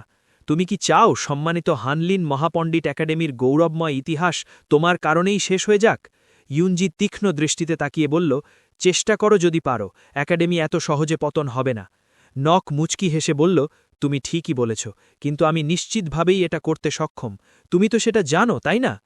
এই কথায় ইউনজির মুখে একসঙ্গে রাগ আর ভয়ের ছাপ ফুটে উঠল, কিন্তু সে থামল না। চিৎকার করে বলল, ঠিক এটিই তোমার মধ্যে আমি ঘৃণা করি। তুমি কি সত্যিই মনে করো পৃথিবীর সবকিছু তোমার ইচ্ছার কাছে নত হবে? পরিষ্কার করে বলছি, আমি কখনোই তোমাকে বিয়ে করব না। তাহলে প্রমাণ হল কিছু কিছু জিনিস অসম্ভব। কথাটা শেষ হতেই নক হঠাৎ জোর করে ইউনজির হাত চেপে ধরল। হাতটা উঁচু করে টেনে তুলে সে নিচু স্বরে বলল, তুমি আমাকে রাগাতে চাও না। যদি আমি এখনই তোমাকে নিজের করে নিই, তাহলেও কি তুমি এতটাই অবাধ্য থাকবে? ভয়ে ইউনজি চোখ বড় হয়ে গেল। ঠিক সেই মুহূর্তে পিছন থেকে শান্ত কিন্তু কড়া একটি কণ্ঠ ভেসে এলো। ইউনহো এসে দাঁড়িয়েছে। সে ঠান্ডা চোখে নকের দিকে তাকিয়ে বলল, এটা তোমার আতিথেয়তার ছাদের নিচে বলার মতো ভীষণ অভদ্র কথা। ইউনজি সঙ্গে সঙ্গে নকের হাত ছাড়িয়ে ইউনহোর কাছে চলে এলো, কিন্তু পরিস্থিতির মাঝেও সে রাগ লুকাতে পারল না। চিৎকার করে বলল, তুমি দাস! আমি তো তোমাকে যে কাপড় ধোয়া আর জ্বালানি কাঠের কাজ করতে বলেছিলাম সব শেষ করেছ? ইউনহো নির্বিকার মুখে বলল, তুমি কি বলছ? আমি তো সারাদিন গো খেলছি। আমাকে তোমার ফিতেটা ধার দাও। এই বলে সে ইউনজির চুলের ফিতে খুলে নিয়ে নিজের মাথায় বেঁধে নিল। নক বিরক্ত হয়ে বলল, তুমি কি মনে করো না অন্যের কথোপকথনে কান পাতাটা ভীষণ অভদ্রতা? ইউনহো হালকা হেসে বলল, হ্যাঁ, এর জন্য দুঃখিত। আমি ভদ্রতার জন্য পরিচিত নই। তবে আবারও বলি, অন্যের ভদ্রতা নিয়ে কথা বলার কোনো অধিকার তোমার নেই। যে মানুষ এতটা শিষ্টাচার নিয়ে মাথা ঘামায়, সে একটু আগেই বেশ হাস্যকর কথা বলেছে। নক চোখ সরু করে তাকালো, বলল, ও, তুমি সেই ব্যক্তি যাকে তারা হানলিনের নতুন বোর্ড মাস্টার বলে, তাই তো? নিজের নাম বলার আগেই ইউনহো তাকে থামিয়ে দিয়ে বলল, তোমার স্বীকৃতির জন্য ধন্যবাদ, কিন্তু আমি জানি না তুমি কে।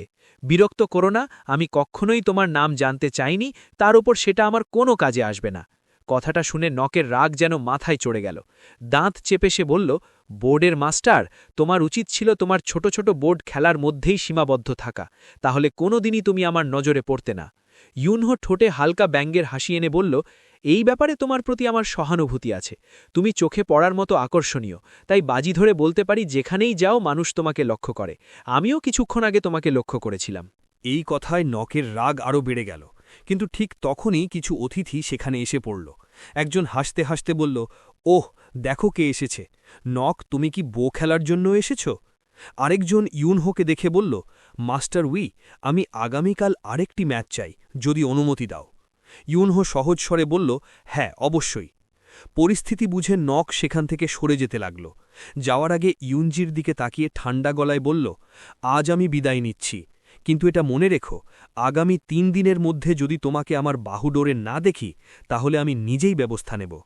নক চলে যাওয়ার পর ইউনহো ইউনজির দিকে তাকিয়ে জিজ্ঞেস করল, সে কে ছিল? ইউনজি একটু লজ্জার অস্বস্তি নিয়ে সব খুলে বলল, তার নাম মোকপুং নক। সে গ্র্যান্ড ইউনুচ গি নকের দত্তক পুত্র, যিনি সাম্রাজ্যিক দরবারে পূর্ণ ক্ষমতার অধিকারী। ইউনহো অবাক হয়ে বলল, আর সে তোমার সঙ্গে কি চায়? ইউনজি দীর্ঘশ্বাস ফেলে বলল, সে আমাকে বিয়ে করতে চায়। আমি তাকে ইতিমধ্যেই কয়েকবার প্রত্যাখ্যান করেছি, কিন্তু সে বারবার আমাকে বিরক্ত করছে। ইউনহো মজা করে বলল, এটা খুব খারাপও নয়। সে এক অভিজাত পরিবার থেকে এসেছে, আর আমার কাছে সে বেশ রোমান্টিক মনে হয়। ইউনজি সঙ্গে সঙ্গে চিৎকার করে উঠল, তুমি কি মজা করছ? তারপর সে গম্ভীর হয়ে বলল, সে আমাকে আমার আসল সত্তার জন্য চায় না, আমাকে শুধু ব্যবহার করতে চায়। আমার বাবা পণ্ডিতদের মধ্যে অত্যন্ত সম্মানিত। অনেকে বলে তিনি চাইলে একটি রাজ্যের অসাধারণ প্রধানমন্ত্রী হতে পারতেন, কিন্তু তিনি রাজনীতি থেকে দূরে নিভৃত জীবন বেছে নিয়েছেন। সেটা ক্ষমতার আকাঙ্ক্ষা না থাকার কারণে নয়। ইউনহো আবারও মজা করে বলল, আমি জানতাম সবকিছুই গো খেলার কারণে, তাই না? ইউনজি বিরক্ত হয়ে বলল, না। তারপর ব্যাখ্যা করল, সাম্রাজ্যিক দরবার নিয়ন্ত্রণকারী ইউনুচরা আমার বাবাকে সন্দেহের চোখে দেখে। ইউনহো অবাক হয়ে জিজ্ঞেস করল, কেন গ্র্যান্ড ইউনুচরা একজন পণ্ডিতকে ভয় পাবে? ইউনজি ধীরে ধীরে সব বোঝাতে লাগল। হানলিন গ্র্যান্ড একাডেমি অফ স্কলার্স অন্য সব বিদ্বৎ সমাজের থেকে আলাদা, তাদের কোনো নির্দিষ্ট রাজনৈতিক সংযোগ নেই। সেই স্বাধীনতার কারণেই বিভিন্ন গোষ্ঠীর সঙ্গে সম্পর্ক গড়ে উঠেছে। ইউনুচরা আসলে ক্ষমতা দখলকারী, কিন্তু এখনও তাদের উৎখাত করা যায়নি, কারণ যথেষ্ট গোষ্ঠীকে একত্রিত করা সম্ভব হয়নি। তবে যদি তার বাবা এমন কোনো পদে বসেন যেখান থেকে একাডেমির অনুকূল সব গোষ্ঠীকে নিয়ন্ত্রণ করতে পারেন, তাহলে ইউনুচরা সত্যিই হুমকির মুখে পড়বে। ইউনহো এবার গম্ভীর হয়ে বলল, তাহলে ইউনুচদের ভয় পাওয়াটা স্বাভাবিক। ইউনজি মাথা নেড়ে বলল, ঠিক তাই, আর সেই কারণেই মোকপুং নক আমাকে বিয়ে করতে চায়। এতে সে পণ্ডিতদের একত্রিত হওয়ার হুমকি দূর করতে পারবে, আবার তাদের সঙ্গে শক্তিশালী সম্পর্কও গড়ে তুলতে পারবে। দৃশ্য বদলে গেল। এবার নক নিজের বাবার সামনে বসে আছে। তার সামনে বসে আছেন গ্র্যান্ড ইউনুচ গি নক। নক নিচু স্বরে বলল, আমি দুঃখিত বাবা, একজন বোর্ডের মাস্টার হানলিন একাডেমিতে উপস্থিত হয়েছে। আমার মনে হয় না আমরা এই এজেন্ডা আর এগিয়ে নিতে পারব। গি নক ঠান্ডা গলায় বললেন, একজন বোর্ডের মাস্টার? সে কি শুধু একজন বোকা যে সারাদিন গো খেলে সময় কাটায়? নক মাথা নেড়ে বলল, সে আসল সমস্যা নয়।